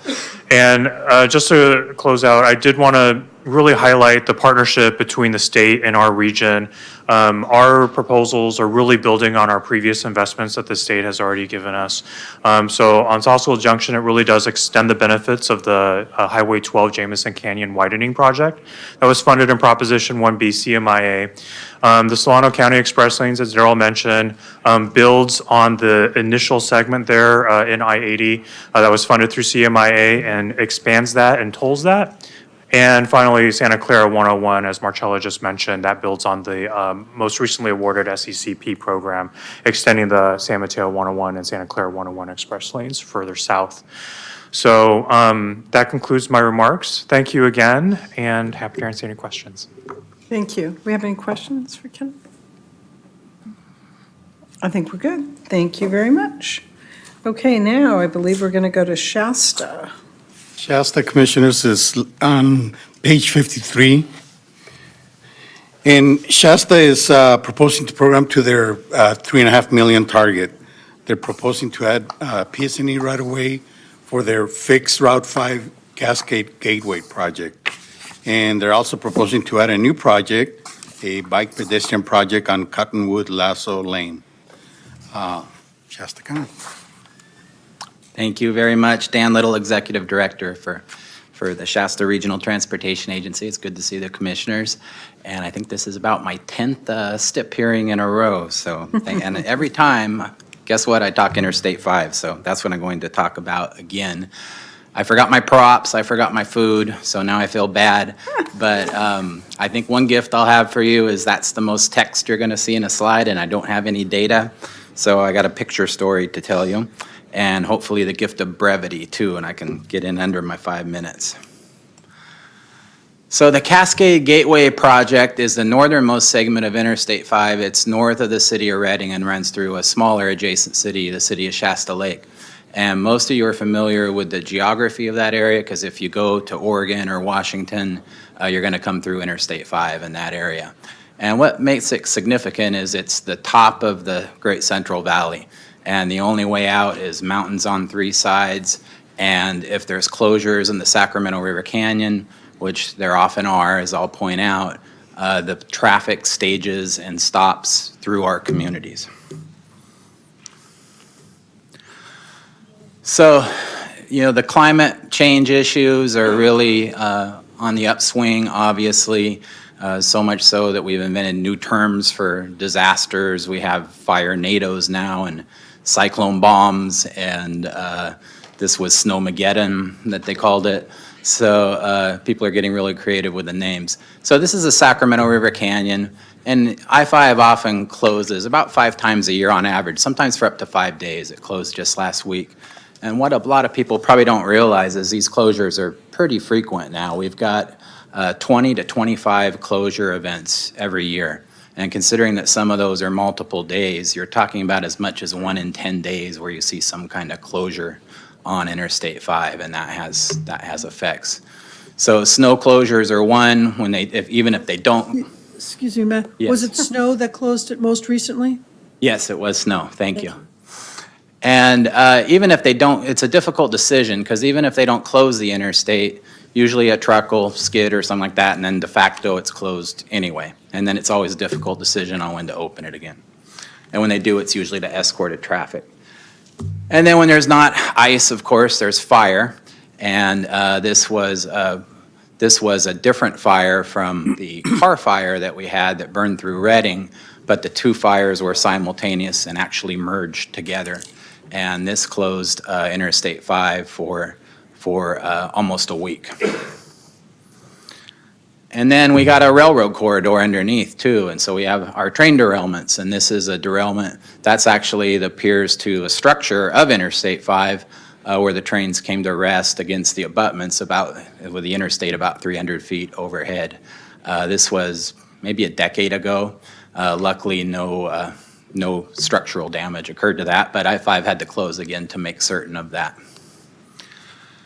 And the most frequent cause of closure is actually vehicle collisions, quite fiery ones often, almost always involving a truck and truck-car collisions that often are fatal, unfortunately, and they result in major closures of Interstate 5, about 10 to 15 closures annually. As a matter of fact, if you probably can't get through the Super Bowl in our neck of the woods without seeing attorney ads for either fire victims or truck victims. That's the other thing. It's just very commonplace up in our area. And some of you may remember the Kantara Loop spill that poisoned the Sacramento River. That was somewhat surreal. That resulted in a closure of I-5. I recall people driving down in their cars in gas masks and not sure what the chemical was. So the reason I mention all that and all these closures is it has effects on our communities. And this is the staging area where you get up through the Cascades, and we call it the Cascade Gateway. And you'll see traffic starting to stack up just above the city of Shasta Lake. And from there, it just goes back. So this is the city of Shasta Lake northbound. You see it's very much a goods movement issue. This is not about us importing or exporting commuter trips. There are no commuter trips up north to speak of. It's all really about goods movement. And so we're trying to tackle that issue and the impacts to our community. This is coming 10 miles back all the way to Reading, and you can see the northbound lanes, and you can see the percentage of truck traffic that's there. This is a picture I took myself, still northbound, and again, we're going to be looking for TCEP funds for this project eventually. We're looking for infra funds, and I've heard whispers that it's not a goods movement project that we're after, but I think the pictures say otherwise. That really has me scratching my head that it's not a goods movement project. So besides these trucks idling and causing pollution concerns, they also try to get off at intersections and park wherever they can to get out of the freeway and hopefully not have to idle. So from Shasta Lake to Reading, it really has strong impacts on our local roads as well as the freeway system where these trucks are just at a standstill for days sometimes. And this is my last slide. This gets back to the project we're looking at now. So from Reading up to this Cascade Gateway, we want to be somewhat innovative about what we do here, and we're looking at options right now. We've nearly completed the environmental review thanks to ITIP funding last year, and we're looking for design funding for this STIP cycle, about $3 million, and then we're contributing another $1 million of other funds. There's no ITIP funds, no other funds other than what our board is committed to the project to get it through the design phase. And what we want to do to be innovative is, number one, use ITS to get the trucks not to come up to begin with. There's plenty areas to the south where they can park on the shoulders. They can go to truck stops, so getting better information out where they can hopefully not come up to begin with. If they do, the detour route, which I forgot to mention, is 299. It's through Bernie. It's probably 3 hours at best to take that route to go on a what would normally be about a 30 or 40 mile trip up Interstate 5. And that's a 2-lane highway that you can imagine interstate traffic is diverted onto for days, and it really impacts those communities like Bernie. And so we can also look at getting people on alternative routes besides State Route 299, such as State Route 44, and minimize impacts in that way as well. And then I think the most exciting thing and challenging thing about the project is when it does come to a standstill for up to 17 miles at times, we have the southbound lanes that are virtually unused, especially north of the city of Shasta Lake. And so we want to look at changeable lanes, reversible lanes, adaptive lanes, whatever we want to call them. But there's different ways that we can do that, and we can utilize those lanes for maybe actual truck parking where they don't have to stay idling, for trucks to turn around and go back where otherwise they're just stuck where they're at, for emergency vehicles, ingress and egress, and things that might make that queue combined with the ITS elements not back all the way up into the heart of our community. And so with that, we're looking for these design funds, and we're ready to move on the project. We'll be submitting a TCEP application It's my understanding it's one of the finalists with Caltrans for an infra consideration, and so we're looking forward to that partnership with you. Thank you. All right, do we have questions? Yes, Commissioner Kleinberg. So are you talking about the infra cycle that is opening right now? Correct. Okay. And this is Congressman LaMalfa's district, right? Correct. Okay, I'll get in touch with you. Okay, good. Hopefully you can offer help. And by the way, we are looking for any ideas, and we're talking to the districts, the Tehachapi issue that we've talked about, even other states. So we really want to try to find out what's going to work best for this area, and ideas are more than welcome. We're not locked into anything. Thank So you. Dan. Yeah. You really good at photoshopping here, or is this really the image? I walked on an What's overpass going on? and took that myself. I wish I could say I was that good at Photoshop. So, no, that is real. And I do the photos because I can do data and truck data and tell you so many trucks stack up a day and the average daily traffic. And people say it's not a goods movement project. But this is fairly common. This was occurring a week ago.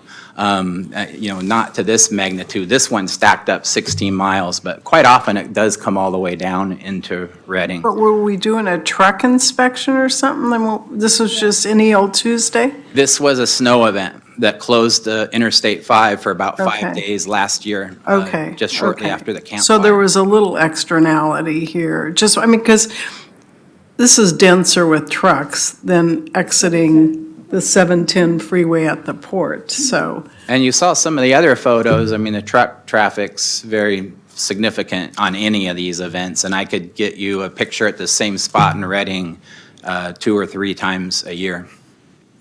Well, I guess the message to me, we've heard a lot about having good data and good info.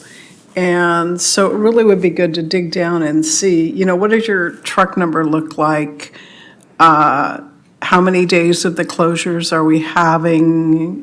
Because, over and over again, we hear the resiliency, the closures, and this is the economy in motion. Doesn't appear to be in much We're not in motion motion, right yes. then, yeah. So I would really be fascinated to know, to really understand those numbers. And do we have a number so that there are those that say, nah, this isn't really a truck corridor, and you give us this image, something isn't jiving, so I think Well, we I need think, to. and I think I'd be interested in the benefit cost analysis of, so that's going to show really, is this project going to fix this issue? Yeah. Right. Yeah. Or is the resilience that we're still going to get this Anyway, anyway, because this doesn't really deal with why we have to close it all the time, whether, the conditions, whether we manage conditions better or what, stuff like that. So that's why I want to talk to Dan offline and get some more information. Sure. yeah, and I mean, you see here, and you mentioned that southbound, nothing was happening, it's because we had a closure. But I really think we need to really be smart and understand what really is going on. And this appears to be a real-life situation, and so I'd love to learn more. Yeah, and we don't see it as fixing the issue. It's not going to fix the issue, but it would mitigate it significantly to where perhaps that traffic won't come all the way back into our communities. And trucks have a better place to go than to be parked on our freeways idling. And of course, that data you're interested in, we have a lot of that data. That would have to go in the TCEP application and the infra application. So that's all things we're working on as we scramble to get this infra application together on short notice. But are you running into hours of service hiccups here too? Is that part of this problem on this route? Because you mentioned some truck parking and stuff. So if it's, I guess for us to understand what are the real triggers and what's really going on, then we can all be smart or smarter. Try to be. Right. Yeah. Yeah. Okay, Thank you. well, hey, picture, we're getting the message today. We're visual learners. So, thank you, Dan. Great. Thank you. Appreciate it. Okay, now we're on to item 8 in Sacramento. And this is the SACOG combined ITIP, which includes Sacramento County, Sutter, Yolo, and Yuba. Overall, SACOG is proposing to program 47.6 million. That's 28.3 million below their total target. So in addition, they're proposing to program all 4 SACOG counties. Their proposal is 29.5 million below their minimum target. So they have a lot of room to spare. Sacramento County is proposing to program construction for 4 new projects and to restore a project that lapsed in the prior cycle for a total of 31.5 million. YOLO is proposing to program construction for 2 new projects for a total of 11.6 million. In Sutter and Yuba, they're only proposing to program additional PPM. Good afternoon. I'm Jose Luis Caceres. I manage the ITIP for SACOG. I'm going to be pretty brief, as you understand. There's not too many projects to talk about. I do want to note that of the 130 million that are over-programmed in the first 2 years, SACOG, we are not responsible for those. But I do want to also mention that some of the programming capacity that we do have in the first year, we're reserving for an allocation increase that we're expecting for the March meeting. The projects programmed or proposed for being programmed were selected by our board through competitive programming rounds. These rounds are focused on implementing the goals of our long-range plan. Those goals include a regional reduction in vehicle miles traveled per capita, a regional reduction in congested VMT per capita, an increase in multimodal and alternative travel choice for all users, long-term economic benefit for the region, improvement in goods movement, improvement for safety and security, and maintaining excellent or good state of repair. These projects achieve those, are the ones that were selected to achieve those standards. We funded our projects through a mix of funds allocated by CTC, CMAQ, RSTP. The projects here in the STIP are funded with STIP funds because we feel like that's the right match for these projects. I do want to note that 90% of the projects that are funded here are capital projects that increase multimodal, and one of our projects is pretty significant. It's the I Street Bridge replacement, and it's needed for safety, connectivity, economic development, you name it. Again, thank you, Chair. Thank you, Commissioners, staff. I'll take any questions. Questions? I think we're good. Thank you very much. Appreciate it. Mendocino. Commissioners, Mendocino County can be found on page 26 of your book.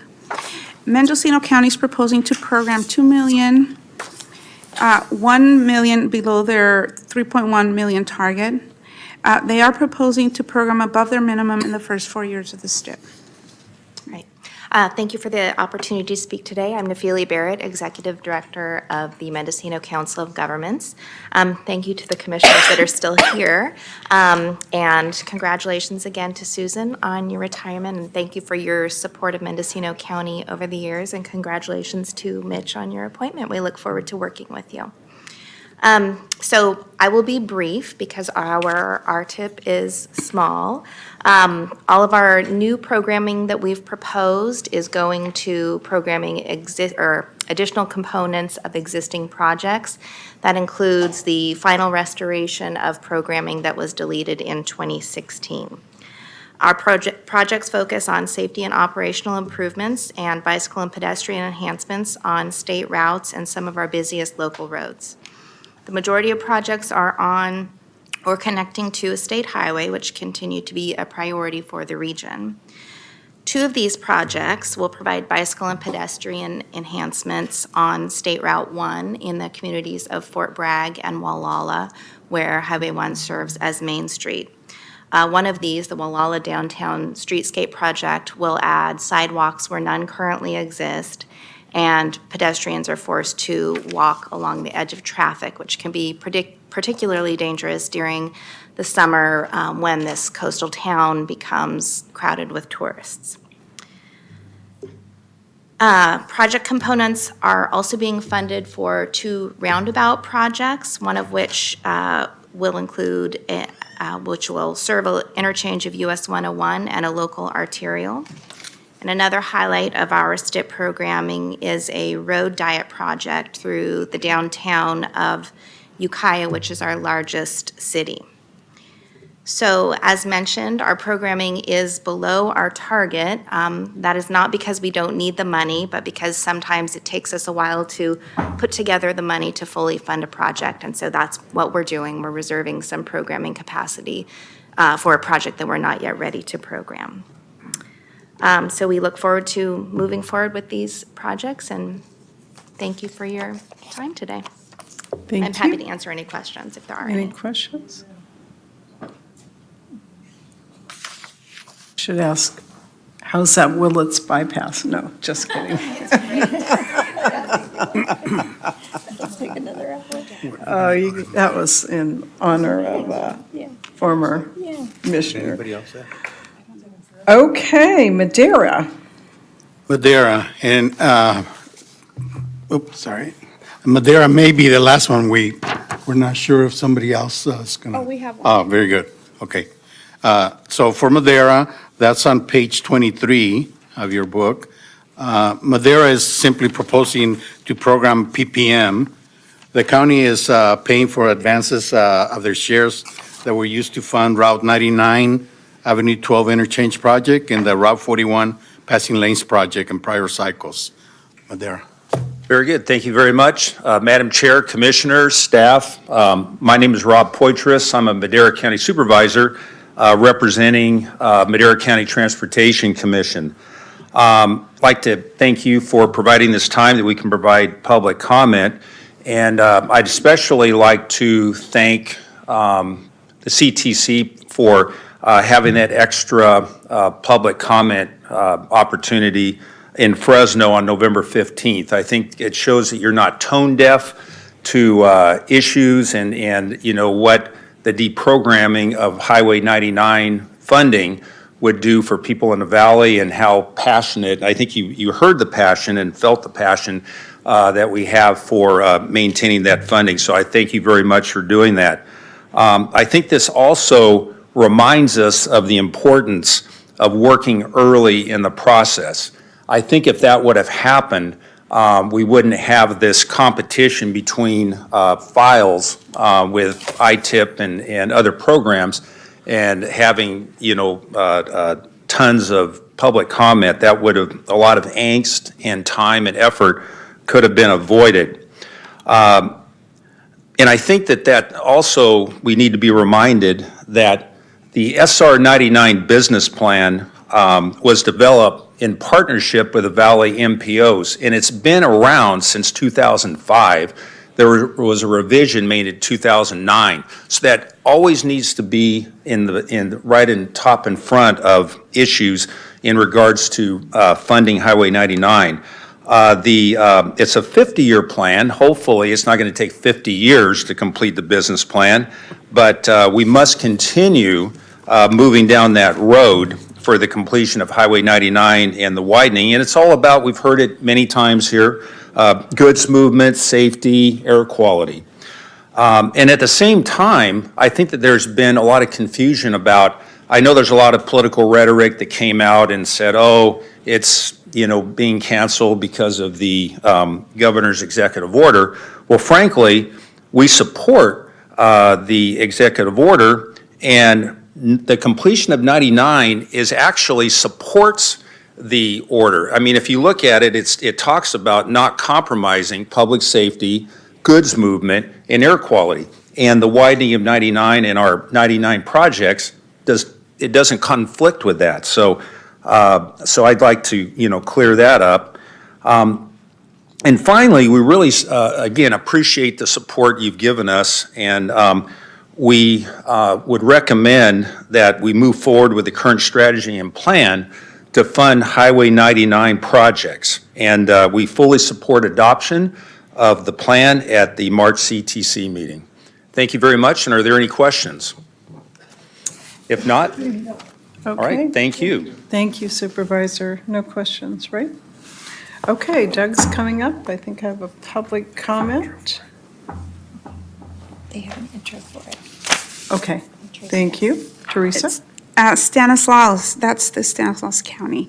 Stanislaus is proposing to program up to their $5 million $5.3 million target.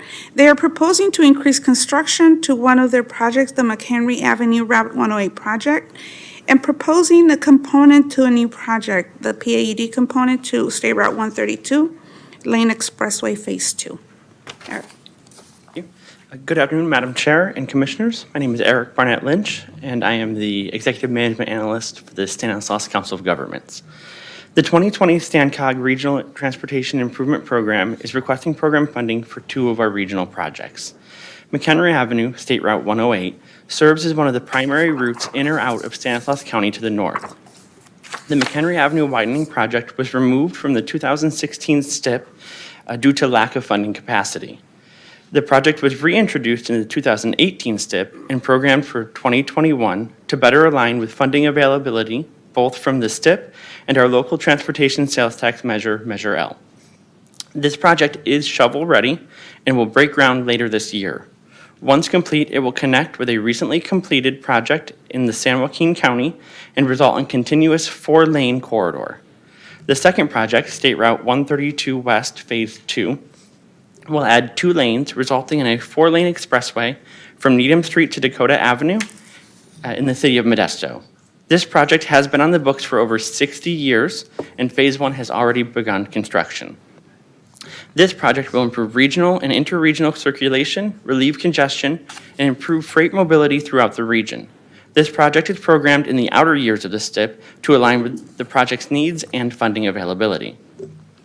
Additionally, our 2020 RTIP includes a mention of the North County Corridor, NCC, which is a high-priority project for the Stanislaus County, its communities, and the growing cities of Modesto, Oakdale, and Riverbank.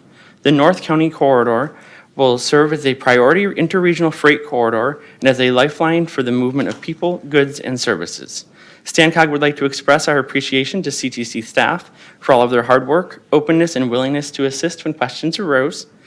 We appreciate the continued support of the Commission in delivering these vital projects to our region. I'd like to thank you for allowing me the opportunity to discuss the StanCog 2020 RTIP. Thank you. Okay, thank you. Do we have any questions? No? Commissioners, we will have a second hearing in Irvine next week on Thursday. After that, we will continue working with the regions, with Caltrans. We will take into consideration testimony that was received, and then we will be issuing staff recommendations on February 28th. So for clarification, over here comes Doug, and I've got some more comments coming. But for clarification, so next Thursday, the original plan was to have a STIP and a shop hearing, is that true? Yes. Okay. Can I ask, just to make sure that we double check with all of our colleagues here, that we didn't think one cancellation canceled everything? You know, because in my mind, when I heard the hearing was canceled, I canceled both of them. Good point. So, Okay, yes. you know. You know what, tomorrow we will send out a notification to our partners, especially those that have signed up to speak at the STIP hearing in Southern California. Yeah, because I might not be the only one who thinks, oh, okay, that's Everything's canceled. done. So Good, that thank you. day's Thank you freed up. 'Cause, yeah. for letting us know. Okay, I have one more speaker request, Lassen County, John. Just under the wire here, perfect. Nothing better than a dramatic entry. I'll keep this relatively short here. Good afternoon, Commissioners. First of all, thanks to you for your staff for accepting Lassen County's submittal. I'm trying to read this without my, this is much better. Submittal for this year's STIP. And for the first time in a while, we are fully obligating our STIP share, providing much needed funding for a number of capital projects in the region. If there's one stain on this silver lining, a healthy portion of our STIP share will go to capital rehabilitation of existing roads in the region. This, despite the passage and subsequent validation at the polls of SB 1. Rural counties like Lassen face a growing burden of road maintenance and rehab with little or no local funding alternatives. Yet we are grateful for the funds that are available and will do our best to use the public's money wisely. Second, I want to, and you're still up there, Commissioner Conenberg, so I'm assuming everything's cool. I sent a letter in your Yeah. I haven't been fired yet. Great, good for you. Me neither. Anyway, so he is truly a friend of rural counties, and we appreciate his support in everything that we are doing. Third, I want to remind the commission of a growing problem in some rural parts of the state, which is the growing highway safety concerns around rural highways that were not designed to handle the growing traffic, specifically truck traffic, which we are experiencing. On US 395 in Lassen County, we have seen a significant increase in through truck traffic, with a corresponding increase in auto truck accidents and an increase in fatal accidents, unfortunately. Caltrans route concept report for 395 calls for the eventual four-laning of the highway from Hallelujah Junction to Susanville. However, under conventional funding sources, Lassen County will never have the funds necessary to make these improvements. To remedy this, the LCTC is in active negotiations with Washoe County in building a bi-state coalition of public and private interests to develop strategies to bring resources beyond the region to bear on this growing problem. And we hope to ask the CTC to join the coalition as our effort gains momentum. Finally, as you are all aware, in rural parts of California, many times a state highway also serves as a community's main street. This is true of State Route 36 in Susanville. As mentioned above, the region is seeing an increase in through truck traffic.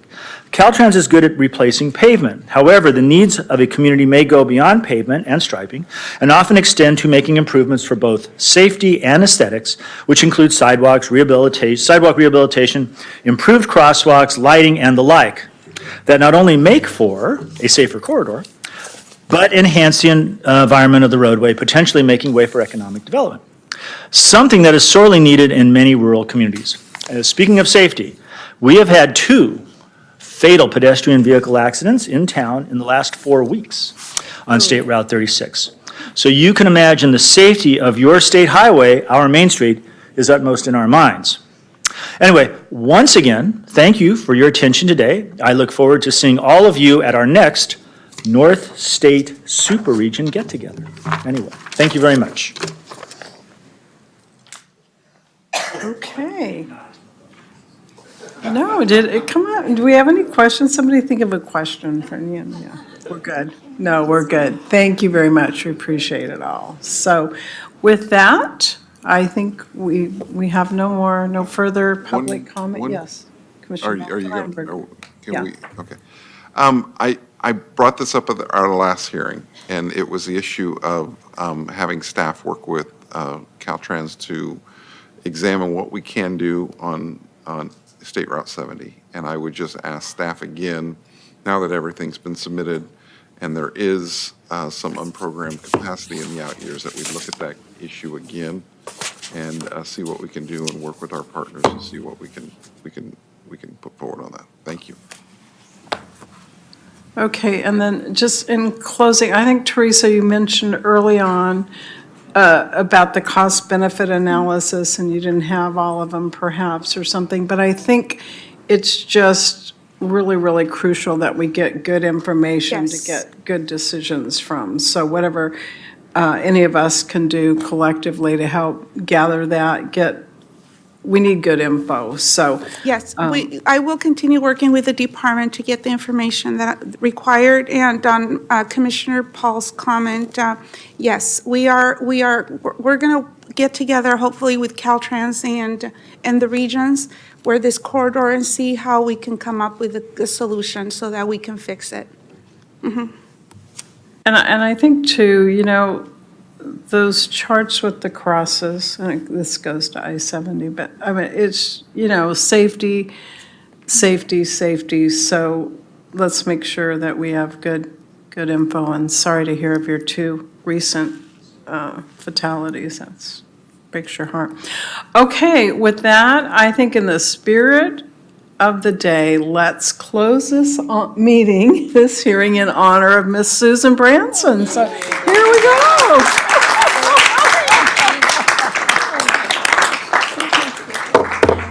You got a 2 for. I think so.